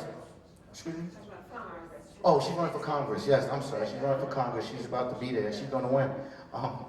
Michelle, yes, please. So I just wanted to add, because I do operate in this space on a global level on the business. When we're talking about, the startup cost, it's one thing to get a license. It's another to capitalize that license. It's another to monetize that license and scale.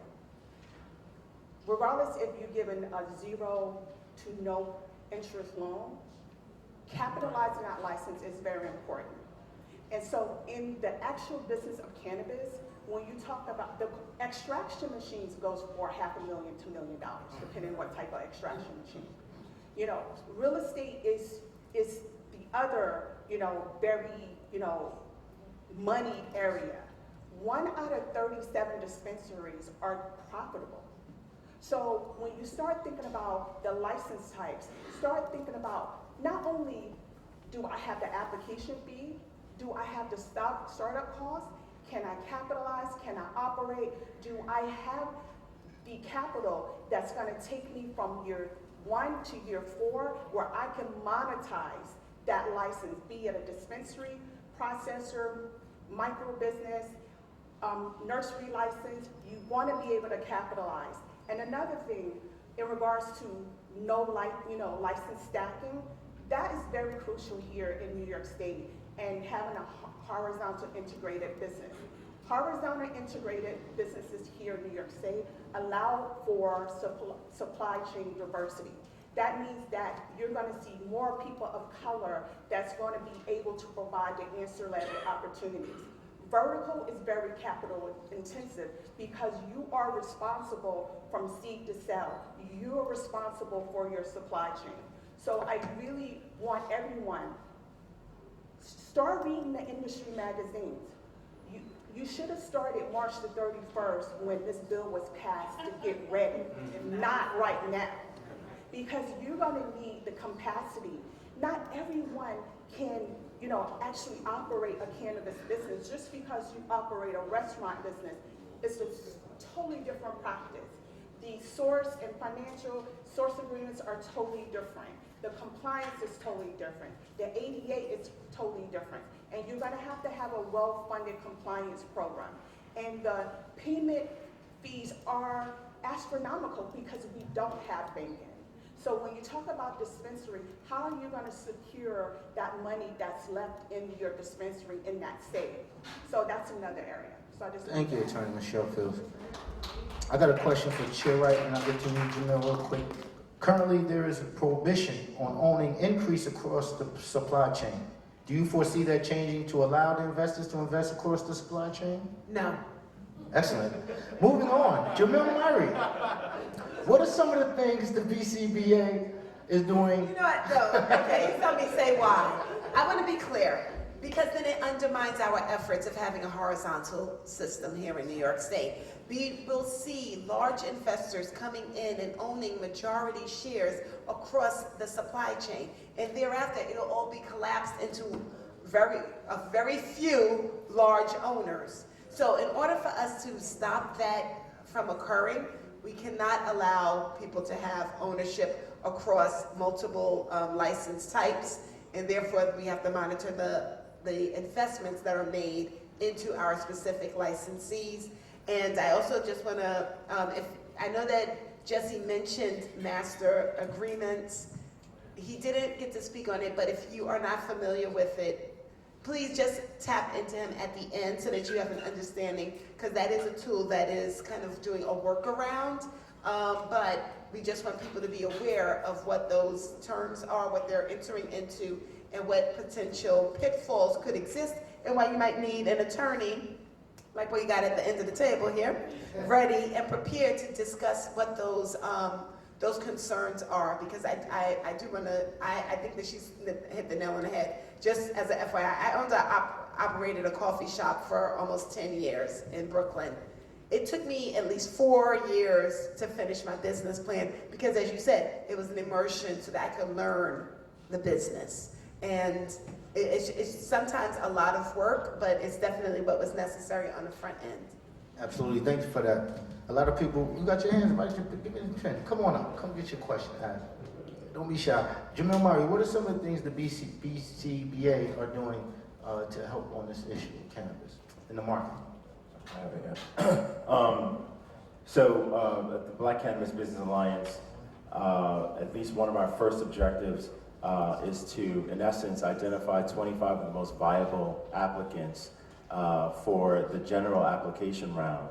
And, this is a Herculean task. So it's not just, the city will do what they can do. A lot of organizations will do what they can do. It's really a village effort, and they're different, audiences. So, it's not, I'm doing this, or you're doing that, or you're doing this, and we're fighting each other trying to compete.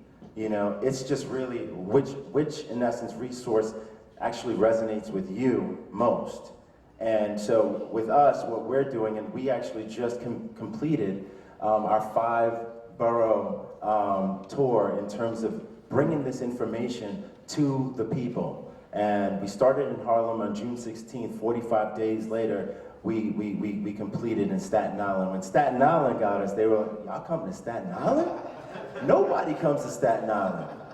So we were out in Shaolin Land, and they received us with, tremendous vigor and engagement. And so there's that objective in terms of how we, in essence, best position those member applicants to, in essence, be in a position for success.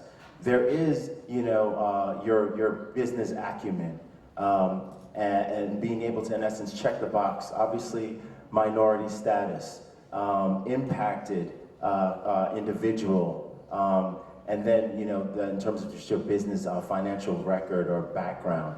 And that doesn't have to be, which is actually asimilar to the Seeding Opportunity Initiative, where that's one individual, if I'm understanding that correctly. The general application, it could be actually spread amongst multiple individuals, so an actual team.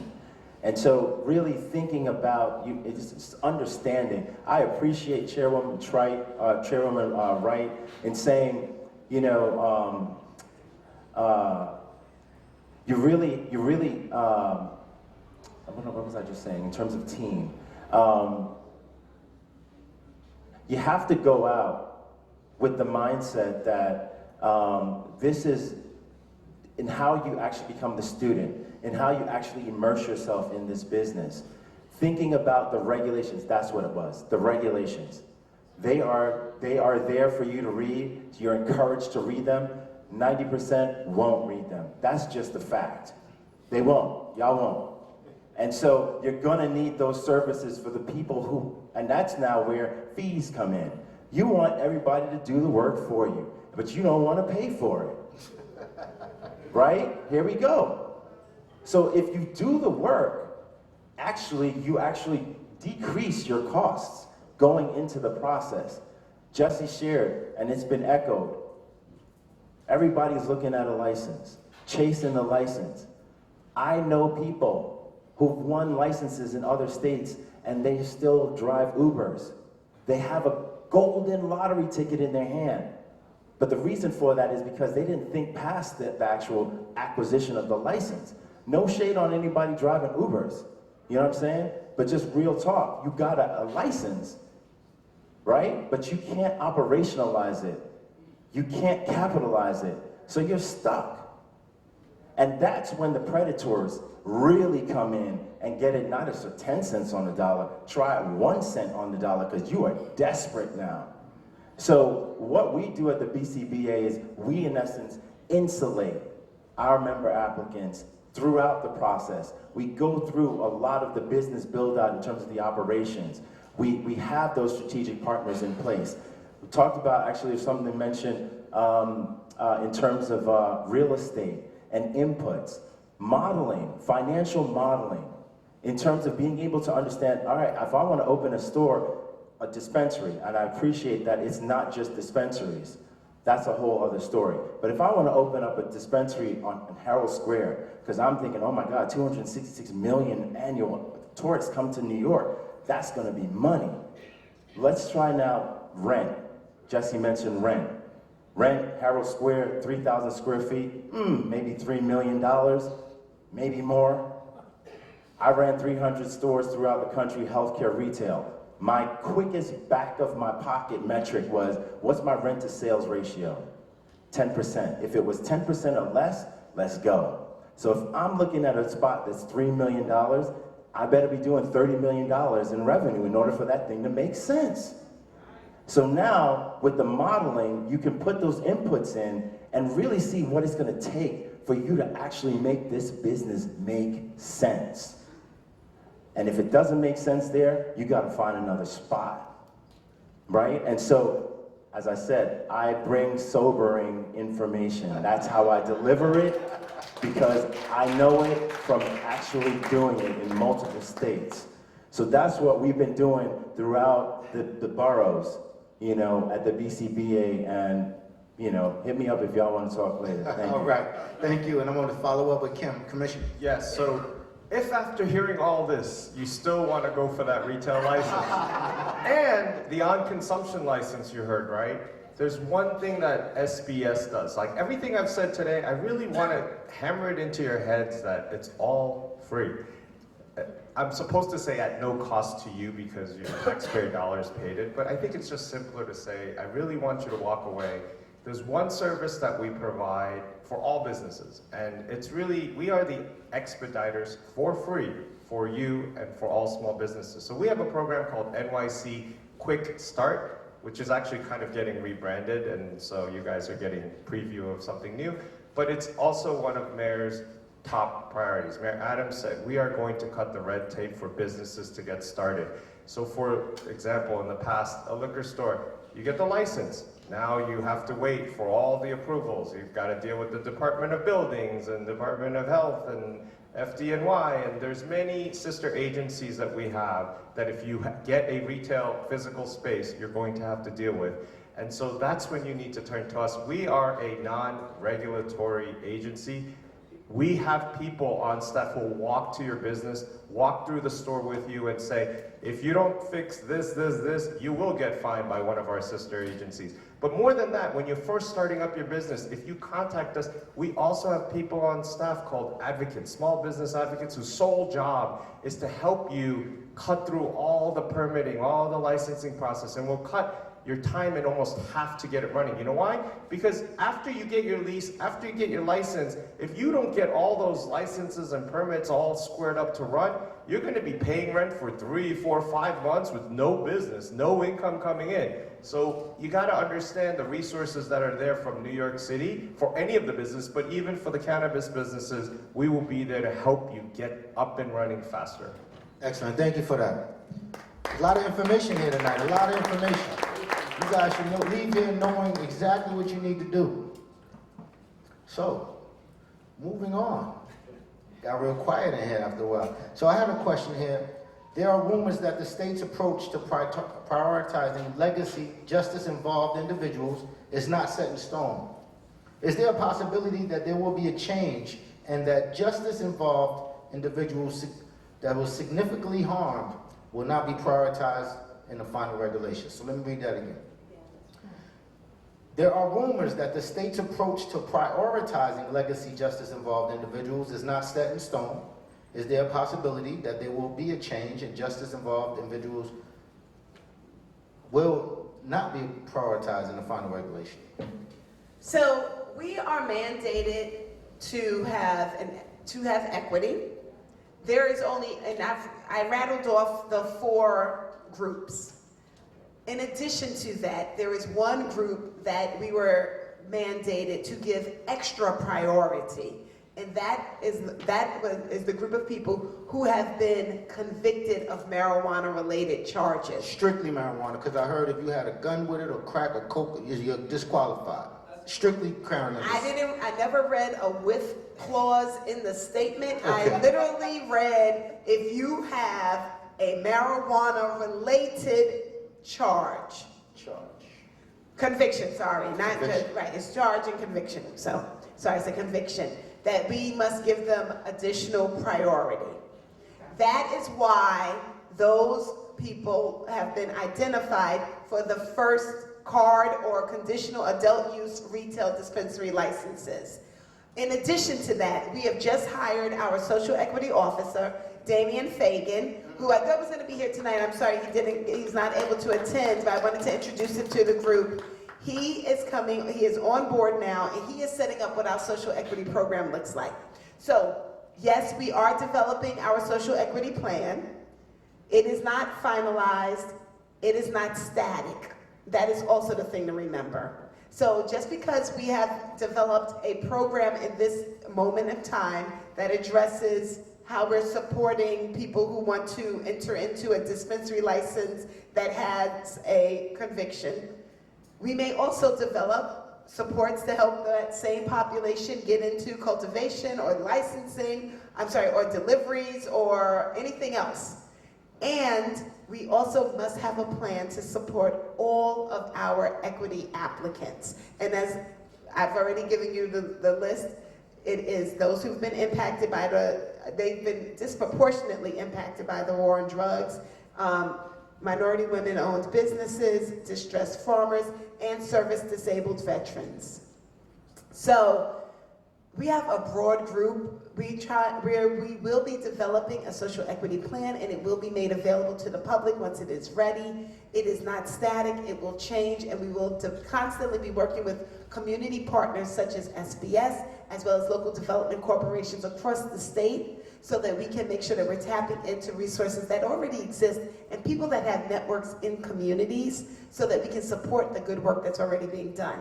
And additionally, I want to remind everyone that 40% of tax revenue is dedicated to community reinvestment. So if community reinvestment plans need to look like no interest loans, if it needs to look like a new senior center, if it needs to look like a repaved track in your neighborhood, whatever it is, you need to be developing those plans now, because the legislature just appointed the members to the advisory committee, and the advisory council are the ones who make those decisions.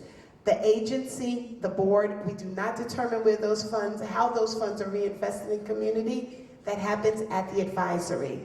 And so we need people, but people need to come up with plans to give them, and they will be dispersing those funds. So we believe that the definition of equity and our mandates under the equity plan are loose enough that we are able to change with time. We're able to come up with innovative ideas, but we are not stuck doing it one way. Thank you for that. I'll nominate Michelle to be on that commission. I want her to Say this, in regards to the reinvestment, I think it's very important that the advisory board understands, don't ask impacted communities, you tell them what they need, ask them what they need. We don't need any more methadone programs. We don't need any more. We need wellness centers. We need for our underfunded schools and hospitals to be invested in. So that's where I'm at. And also, I encourage everyone, do your homework. Do your due diligence. You need to vet everyone, from consultants to lawyers to your partners. Even if he was in the same playground as your partner, you need to vet him too, or her too, every family member. And you need to, understand that your lease needs to be cannabinized, your contracts needs to be cannabinized. When you're talking about your business plan, it needs to be cannabinized. It needs to understand people that are helping you to build your business plan, your pro forma, your pitch deck. It needs to be cannabinized, especially when you're talking about raising funds. And I just wanted to add that. Thank you. No, Thank you. Wait, Regina, I'm sorry, can I just? One minute. On the community reinvestment fund, and I'd like to nudge you again. Yes. Okay, because that's money coming like 2 years down the road and whatnot, and we need this money now so that we'll diverse the market. So I think you hit the nail on the head when you say you have to speak to our legislators, because at the board and the agency can only implement what's already in the law. So we don't have the ability to change it or to redirect monies. And so if there are changes that you would like to see, I do encourage you, please follow advice, speak to your legislators, because they're the only ones that can actually make those changes. Really quickly, thank you. Really quickly, I know Commissioner Kim, you've got to run. I have a couple of questions for you. I did want to, Chair Wright, circle back with you around the marijuana-related charges, because there were a couple of clarifications that I wanted to make sure that people had on that. But Commissioner Kim, before you run out, and thank you so much for squeezing this in with your other things that you had on the calendar tonight. These are questions from the audience. The first one is, how will SBS be training and promoting resources and opportunities in non-plant and plant-touching businesses? And I wanted, whoever wrote this card, I wanted to make sure that you met with Ken Eby at the front. Yep, okay. I need for you to talk, Ken right here. This is Ken right here. Stand up. Ken right here, yeah, sorry. So she has some experience with BE, and I think she should touch base with you about her experience with BE. Her question is around what kinds of resources will be available for non-plant and plant-touching businesses.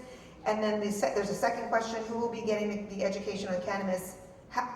This is a community board question.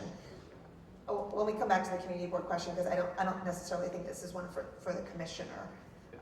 Okay, I'll read it. Who will be getting the education on cannabis to the community boards? My experience in Community Board 12 is that everyone is not really on the same page or on board. We have a little bit of an answer around that, but I'll offer that to you as well. So for the first question about how we're going to do the education piece, right? That was the first question? Yeah, so that's where the funding comes in. We are working with vendors. We're waiting for the state to just finalize everything, which should be happening soon, very soon. And as soon as that finalization happens on their level, we already have a time schedule to call with them to learn exactly what the final application, for example, looks like. So that's the technical assistance part of it. And then we are lining up our vendors, is the way we usually work, to work with our 7 business solution centers. And it's not, you don't have to physically go there. They can do virtual as well. But we will do the intensive one-on-one technical assistance that the state will not be providing, but we are here at the city knowing that people need help to go through these applications. As I mentioned, being a former State Liquor Authority Commissioner, those applications, while they on the face look very easy, there's just a lot of ambiguity that comes up, and you just need people to help you through that process, and we're here to do it for free. Now, on the community board question, there's still a lot of questions outstanding. I know the state's been doing their outreach. We're doing our outreach. Together, we're working to make sure that we can answer questions. I think that once the regulations get finalized, it's a lot easier to have this conversation. But, you know, I used to be a member of the community board in Midtown Manhattan for 2 years, and being on the SLA, State Liquor Authority, I had dealt with community boards. It's really important to make sure that the voices are heard and the community's voices are heard. I think the process itself will get finalized once the state finalizes their regulations. And she made one question, do you help businesses that don't touch the plant? Yeah, so exactly, and that's what I started off with, that there's so many opportunities with businesses that don't touch the plant. So you come to us, you tell us, hey, this is what we're thinking, and again, through Ken's BNYC program or through our other programs, we have a Women Entrepreneur NYC program. We can help you develop these business plans, think through your ideas, and then get incorporated and start a business. So I think what's really important is get started early, because a lot of what's going to come up in the state applications, I think it's starting to get clear. You need certain documentation. For example, if you've been convicted for a marijuana-related charge, you're going to need a certificate of disposition, right, or a certificate of relief at some point. Same thing with the liquor licensing. But people wait until the last second, and you know how backlogged the courts are, especially after COVID. So you can get that now. You don't have to wait for the application to say that you have to get it. People should anticipate things like that, and that's what Cannabis NYC, our program, is trying to do, is get you in the mindset, get ready now, not when it's out and everybody's trying to get it at that time. Another question, also I think for you, although I know some, sorry, is in the education space. I know that I think Jamil is also working with some folks in this area as well. Will there be training centers for community members to learn about the different types of cannabis and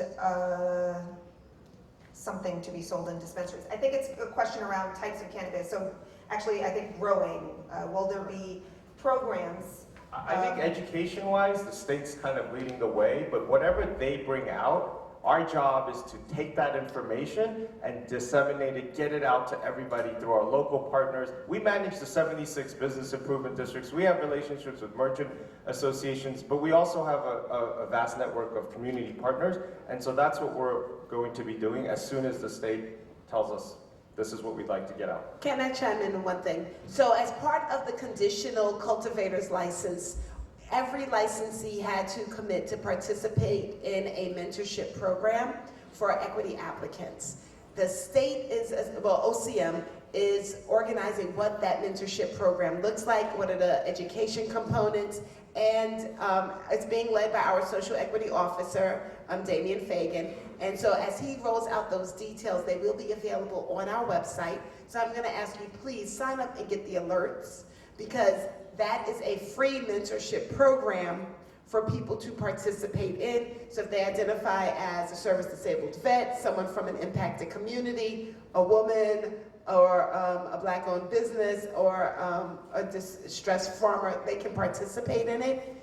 We would like for you to just stay connected with us, because all of this information is coming online periodically, and it's all moving, and we are definitely moving forward with opening the marketplace, but we are trying to build up the support systems as well.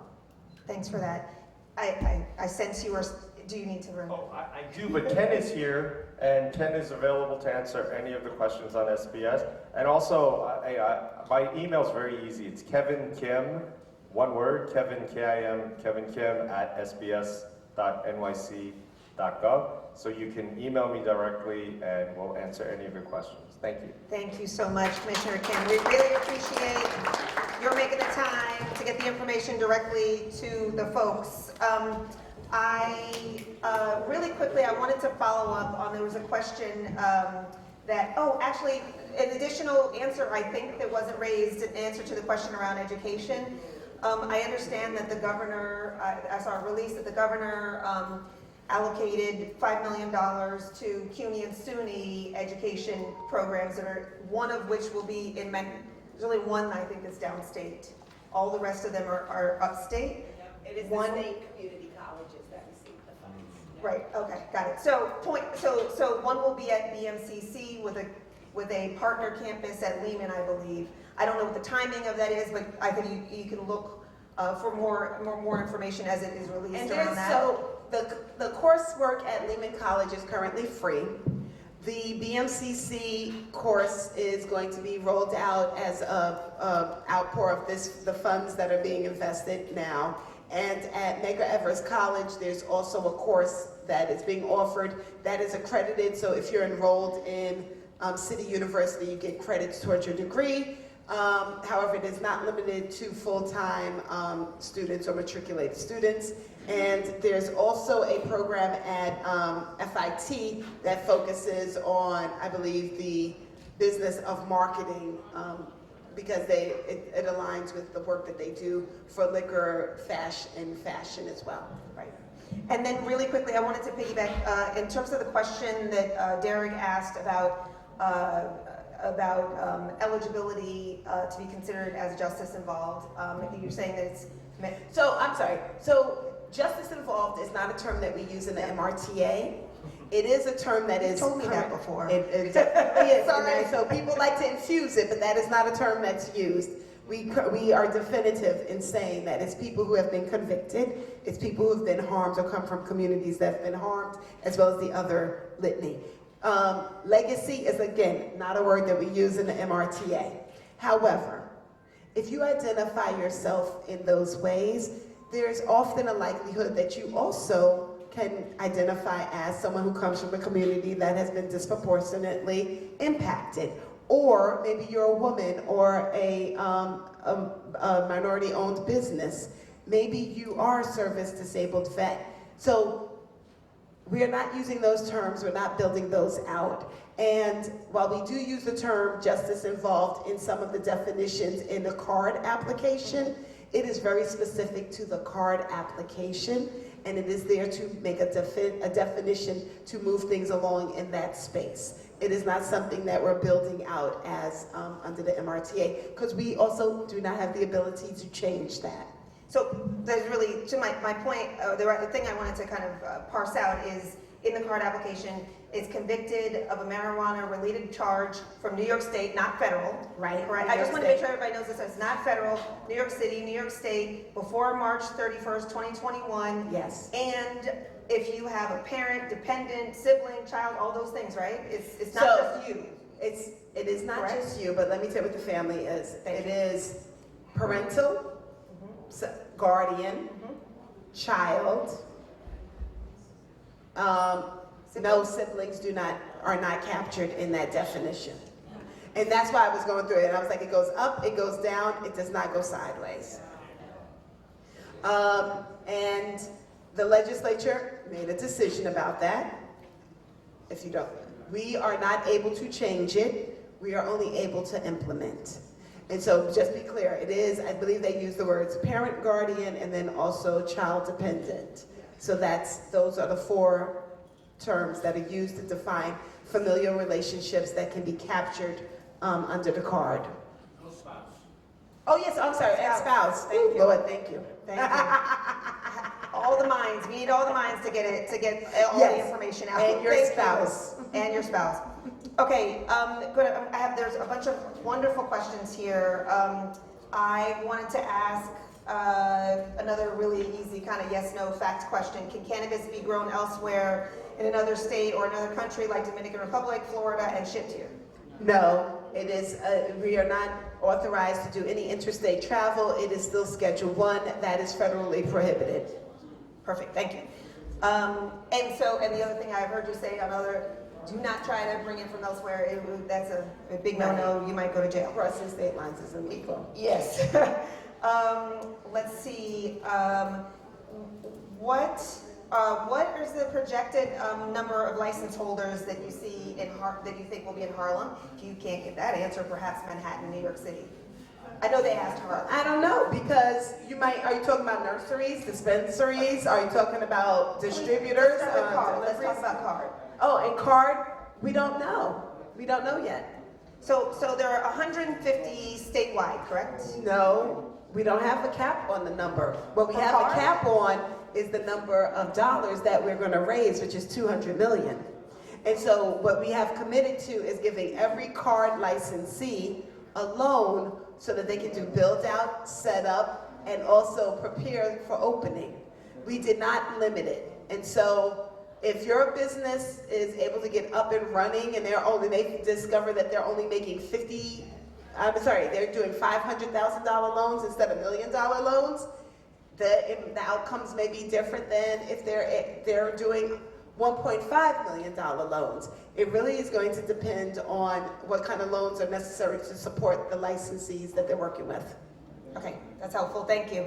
Another clarification question. I think that it was said by two different people that will be open, the application for card will open at the end of August, which is, I think, also what what was said on the meeting last week, but you just said it'd be in the fall. Is it the fall? This is what the question's asking, is it fall or? So I'm sorry, I was thinking September and I did say fall. So we do not have a firm date at this point.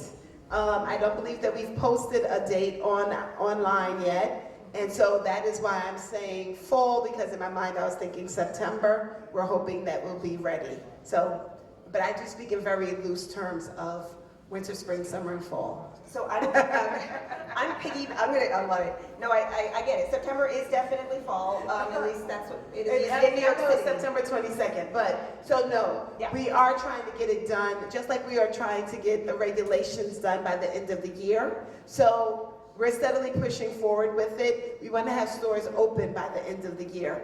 And so as we estimate how long it will take for us to process applications, get build out done, get products to market, we are guesstimating that we need to have the applications opening late summer, so that's that August, September time, and then we'll be able to process them and get people on the road. And just piggybacking on this question, because I know this came up at the event last week, how long will the window, do you anticipate the application window to be open for people to actually complete their applications? So I believe that in planning, we've been working around a month, generally. So we don't have that is not fixed at this moment. And once that information becomes available, we'll be able to share it. Thank you. Last question along these lines around card. I'm trying to get all the card questions. No, that's down. fine, perfect. Regarding the $150 million loan fund raised in capital markets, will the lenders own shares of the businesses that use them? Nope, they are not investors. They are lenders. Got it. And will there be, this is perhaps perhaps a question for card applicants, perhaps. Will there be regulations to ensure that private equity firms and hedge funds don't push the black and brown social equity applicants / owners out? How's the state going to handle that? So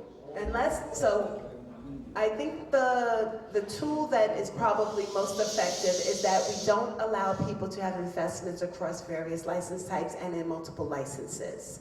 And so a hedge fund would probably not be really interested in your one store because it's not a successful investment for a hedge fund. It's not big enough, it's just not what they're interested in. Now, if things changed and somewhere down the line we allowed people to make investments across multiple licensees and different license types, then it might become something that they're interested in. But we are monitoring the investors in each license. You know, there's a million more questions for you, Go ahead, but I got to just share run them. them. No. Can I share some love with the Yes, others? please I want to make sure that some others get some questions. This is a great one.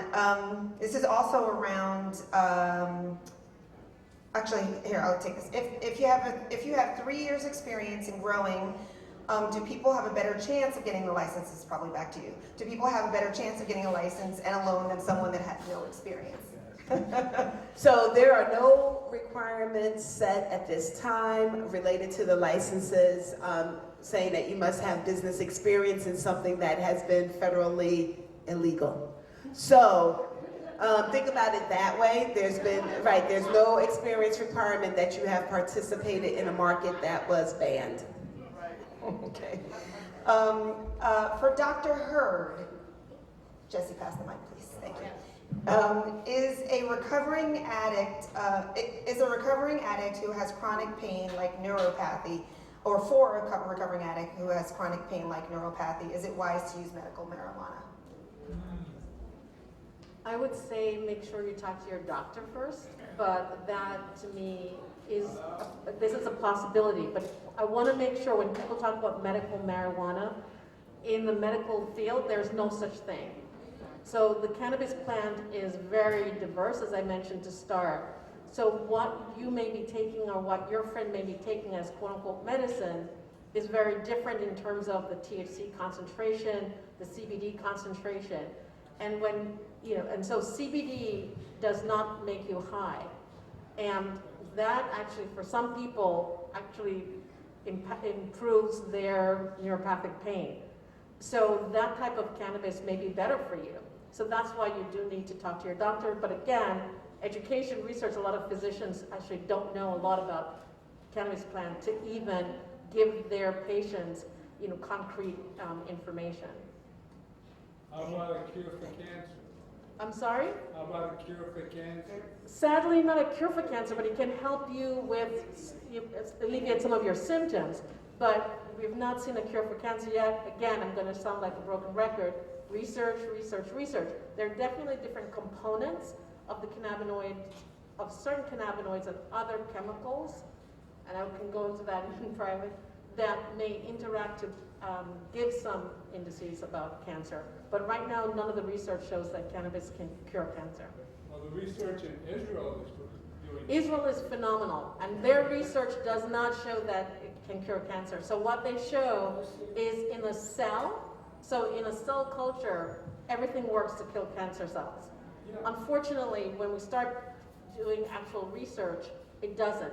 But there are some people who are amazing, and so there are certain people who there's a remission, and those individuals are important to study because there are things that they have in terms of their response. And so that's, again, so Israel has some great data, and they're the ones that, yeah, definitely. Thank you, Dr. Hurd. I have a couple of legal questions. My eye is jumping over them. Sorry, I just had them lined up and now my eye's jumping over it. Where'd it go? I apologize, everybody. Distributors, or perhaps this, maybe what's meant here is the smoke shops and vans are receiving cease and desist letters. What problems could they face if they continue as is? Maybe it's a question for, okay, Jesse looks like he, oh no. I think the chair. Okay, the chair, all right. I was gonna ask the attorney, but okay. For me, it's very important that you adhere to the cease and desist letters. I encourage my clients to, because remember, we still have the Controlled Substance Act. And also remember that anyone that violates your supply chains, that CSA, means that everyone goes down. And what was told to me when I came into this industry by California attorneys, when you get hit with a CSA violation or anti-money laundering, they're going to bring everyone in court, right? And the only person that's going to be leaving is going to be me, your attorney. So it's very important that you adhere. And for us, the Black and Latino, we don't have the privilege of operating in an unlicensed market and the privilege of just opening up a store and not adhere. So I just wanted to add that. I mean, guys, you tell me what you're experiencing, but I can go downstairs in my bodega and buy dabs, right? And those are unlicensed operators. Like, I don't know what's going on in your neighborhood, but that's happening in my neighborhood. And if we don't do something about that, you guys that are gonna go after these licenses, go through this whole process, you're gonna be, that paper's not gonna be worth what it's printed on. You know, so we got to figure that part out, because there are a bunch of guys right now that are just, you know, Uncle Buds in these green, you know, y'all see them up here. You know, there's the Excelsior Club in down in Manhattan. They're all over. Something has to be done about that. I think they're taking measures to stop some of the obvious actors, but what are we gonna do about every bodega in New York City? And let me just add this. You shouldn't, you have to fear the OCM and the Cannabis Control Board, but you also should fear your Attorney General, who's very heavy-handed. And she's gonna do whatever she needs to do to protect the, you know, her citizens, one. And number two, and the proof is when she sued Jules for the indirect marketing to minors. So it is real. So it's very important that we stay compliant, you adhere, because at the end of the day, she has the power to shut down this whole marketplace. So I have a follow-up question for that one that I've heard from others at other sessions, and that's around how do we, while we're doing this, how do we also prevent the over-policing of Black and brown folks around marijuana? Because you know what you're hearing is we need people, we need legacy operators to enter this system, so that the system can grow, so the community investment funds can come into the community, all the things. But how do we actually ensure that doing that does not result in the re-policing of our... So they've already taken some major steps in that direction, and that was even during the negotiation of the MRTA. You know, the MRTA bill almost fell apart. I was part of the negotiation on an issue of what do we do on roadside pullovers? How do we handle the issue of roadside pullover, right? And what some wanted to do in the Senate was to treat it the same as a DWI, right? And if you refuse a test, right, because there's now some type of breathalyzer test or like saliva test that exists that can tell whether you're high on cannabis. If you refuse that test, then you get an automatic suspension, just like you would in the DWI. And there were those in our assembly, our majority leader, or one of them, that said, you know, they would not allow a tool to be used to further discriminate against our Black and brown men and women in our state. And they held their ground on that, and the Senate kind of caved on that issue. And so they've already done some major things to protect and prevent the profiling, the further profiling of our Black and brown individuals. I think the issue is almost like if DAs aren't going to prosecute, right? If DAs aren't prosecuting, then cops aren't arresting. I don't know what you guys, I don't know if that's a real concern, because I see these things happen across the street and the cops are right there, they're not doing anything about it. So it's a major concern, and as an attorney. What it is the mental health. What it is, that's the real concern. Say more. Yeah. So, you know, Definitely. I would like to speak upon this because I'm Green Market Hill. My business partner out there is Julia Ramos. I got jumped on these streets last Thursday. That's the problem. It's the mental health victims that's controlling this whole situation. I want to give this to Mark Levine. This is the borough. Can I ask you, if you, no, just because we're videotaping to get it out, I just want to make sure you're not blocking the cameras, etc. It's a shame because the victims out here is really controlling this whole thing. I really create a place of happiness. We want to enrich and restore our community, and the reason we can't enrich and restore our community is because we have the mental health victims. We have the Black and brown people right there on the corners, and the police, the officers is not controlling. It's not about control, it's about help. It's about giving them the proper guidance. And I know Green Market Healing has facilitated the education, the proper education to understand what cannabis, with all of that, can alleviate and restore, enrich and restore our community. That's what we need. And that's what we need to help the Black, brown, white communities all around. So this is my part. I agree with you, sir. But the one thing I would say to you is that I don't think police have a role in the mental health issue as much as social service providers and mental health professionals. Not that maybe there shouldn't be a police officer present, but I don't think police officers should lead that effort. Quite frankly, when they do, our people get beat up, quite frankly, right? Like, they don't know how to handle mental health like victims. They don't know how to handle it. So Because I've I drive around and I've seen that it was a mental health police van, like a paddy wagon, with only 2 people in it. It wasn't an officer. What it needs to be is a physician in there helping these mental health victims, and then you go on and service them like that. Yeah. That's the proper way to communicate with these victims. It's a lot, but we need to have help, and we don't have help. We sit there, we you know, cannabis is what is a holistic approach.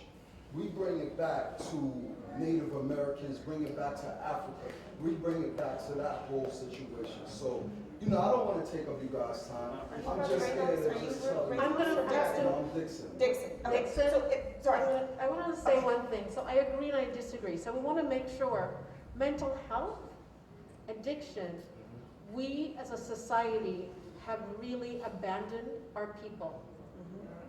This is not about, to be honest, a lot of times we talk about we need, you know, the white people to come and give us and help us. So many people of color actually make significant money and don't reinvest in communities. Our children do not have the education. They don't even have psychosocial services. They are dealing with huge trauma and stress. And then we add drugs to it. And then we expect our children to become upstanding, normal adults. That does not happen. So unless our society, cannabis will not cure all of that. It is certain types of cannabis that can help alleviate mental health. Again, I'm going to come back to CBD. THC, we know, actually induces psychosis. CBD actually reduces it. That's right. Our collaborators, so that's why we need research. Our collaborators are now even seeing, we call it prodromal, that we know which children will develop schizophrenia, for example. If we go to them early, we are able to prevent that schizophrenia. That's what we need to do. If we have, you know, Can we have a side Education. conversation after the event? So we we are, yeah, we've got to close down the entire event, but thank you so much, Brother Dixon. So one final question. First of all, I want to say thank you so much to all of you because you have been here for a long evening, and I want to let you go. I have one final question because we haven't touched upon anything in this area, and I apologize to those whose questions we haven't gotten to. Hopefully folks will still be able to spend a couple more minutes to entertain questions, unless Derek is kicking us out immediately, which he may be, because we were supposed to be out of here at 9 o'clock, so we only have 9 minutes. Okay.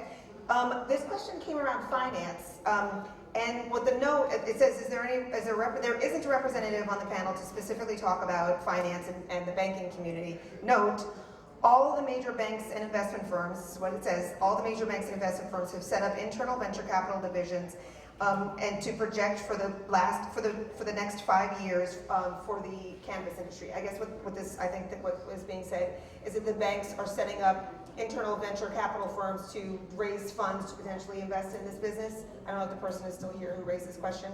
And so I think the question is, do you have, what's your reaction to that potentially being an influence in the business? I heard what you said earlier, Chair Wright, about hedge funds, but I don't know, maybe Jamil, you had something you wanted to add around that? I think, thank you for the question.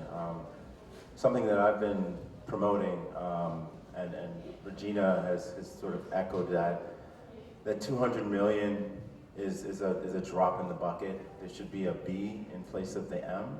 But then I'm not one to sort of put out where the challenges are without any solutions. Like, that just doesn't help anything. What I've been really kind of trying to promote, when cities or states need to build bridges, they need to fix roads, they need to invest in infrastructure and programs, they go to the bond market. And so to really think of, in essence, a bond financing program, where in essence New York State, within the borders of New York State, you can create that type of program for investment, or yes, investment to in essence occur. Given that there's a federal illegality, because I've definitely done a lot of work with a number of folks from JP Morgan and Goldman Sachs and those very high-level financiers, because the federal illegality is still in place from the CSA. You can't have a bond financing program, which in my wildest dreams would be where New York State residents can, in essence, buy bonds that would, in essence, be the financing to be provided to stand up these social equity businesses en masse. So because of that ruling there and that law, we can't do that. So then what is created? Basically, it's a private bond market. And in essence, now you're dealing with, in essence, within the borders of the state, the insurance companies and the pension funds.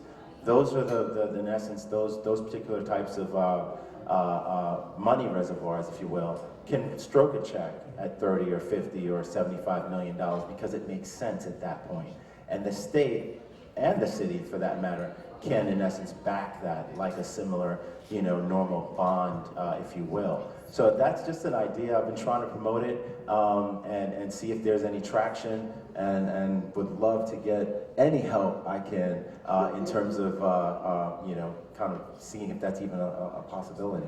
You heard it here. Thank you so much, Jamil. I apologize to those of you whose questions have not been answered. I'm going to ask the Borough President to come back up and close us out. But thank you all so much for all of your brilliant. This has been an absolutely mind-blowing panel. I learned so much. Give them a big round of applause. Thank you, thank you, thank you. Thank you to, say with me now, the great Derek Perkinson. Thank you to Deputy Manhattan Borough President Keisha Sutton-James. She's great too. Thanks to all of you for these amazing questions. This is not the end.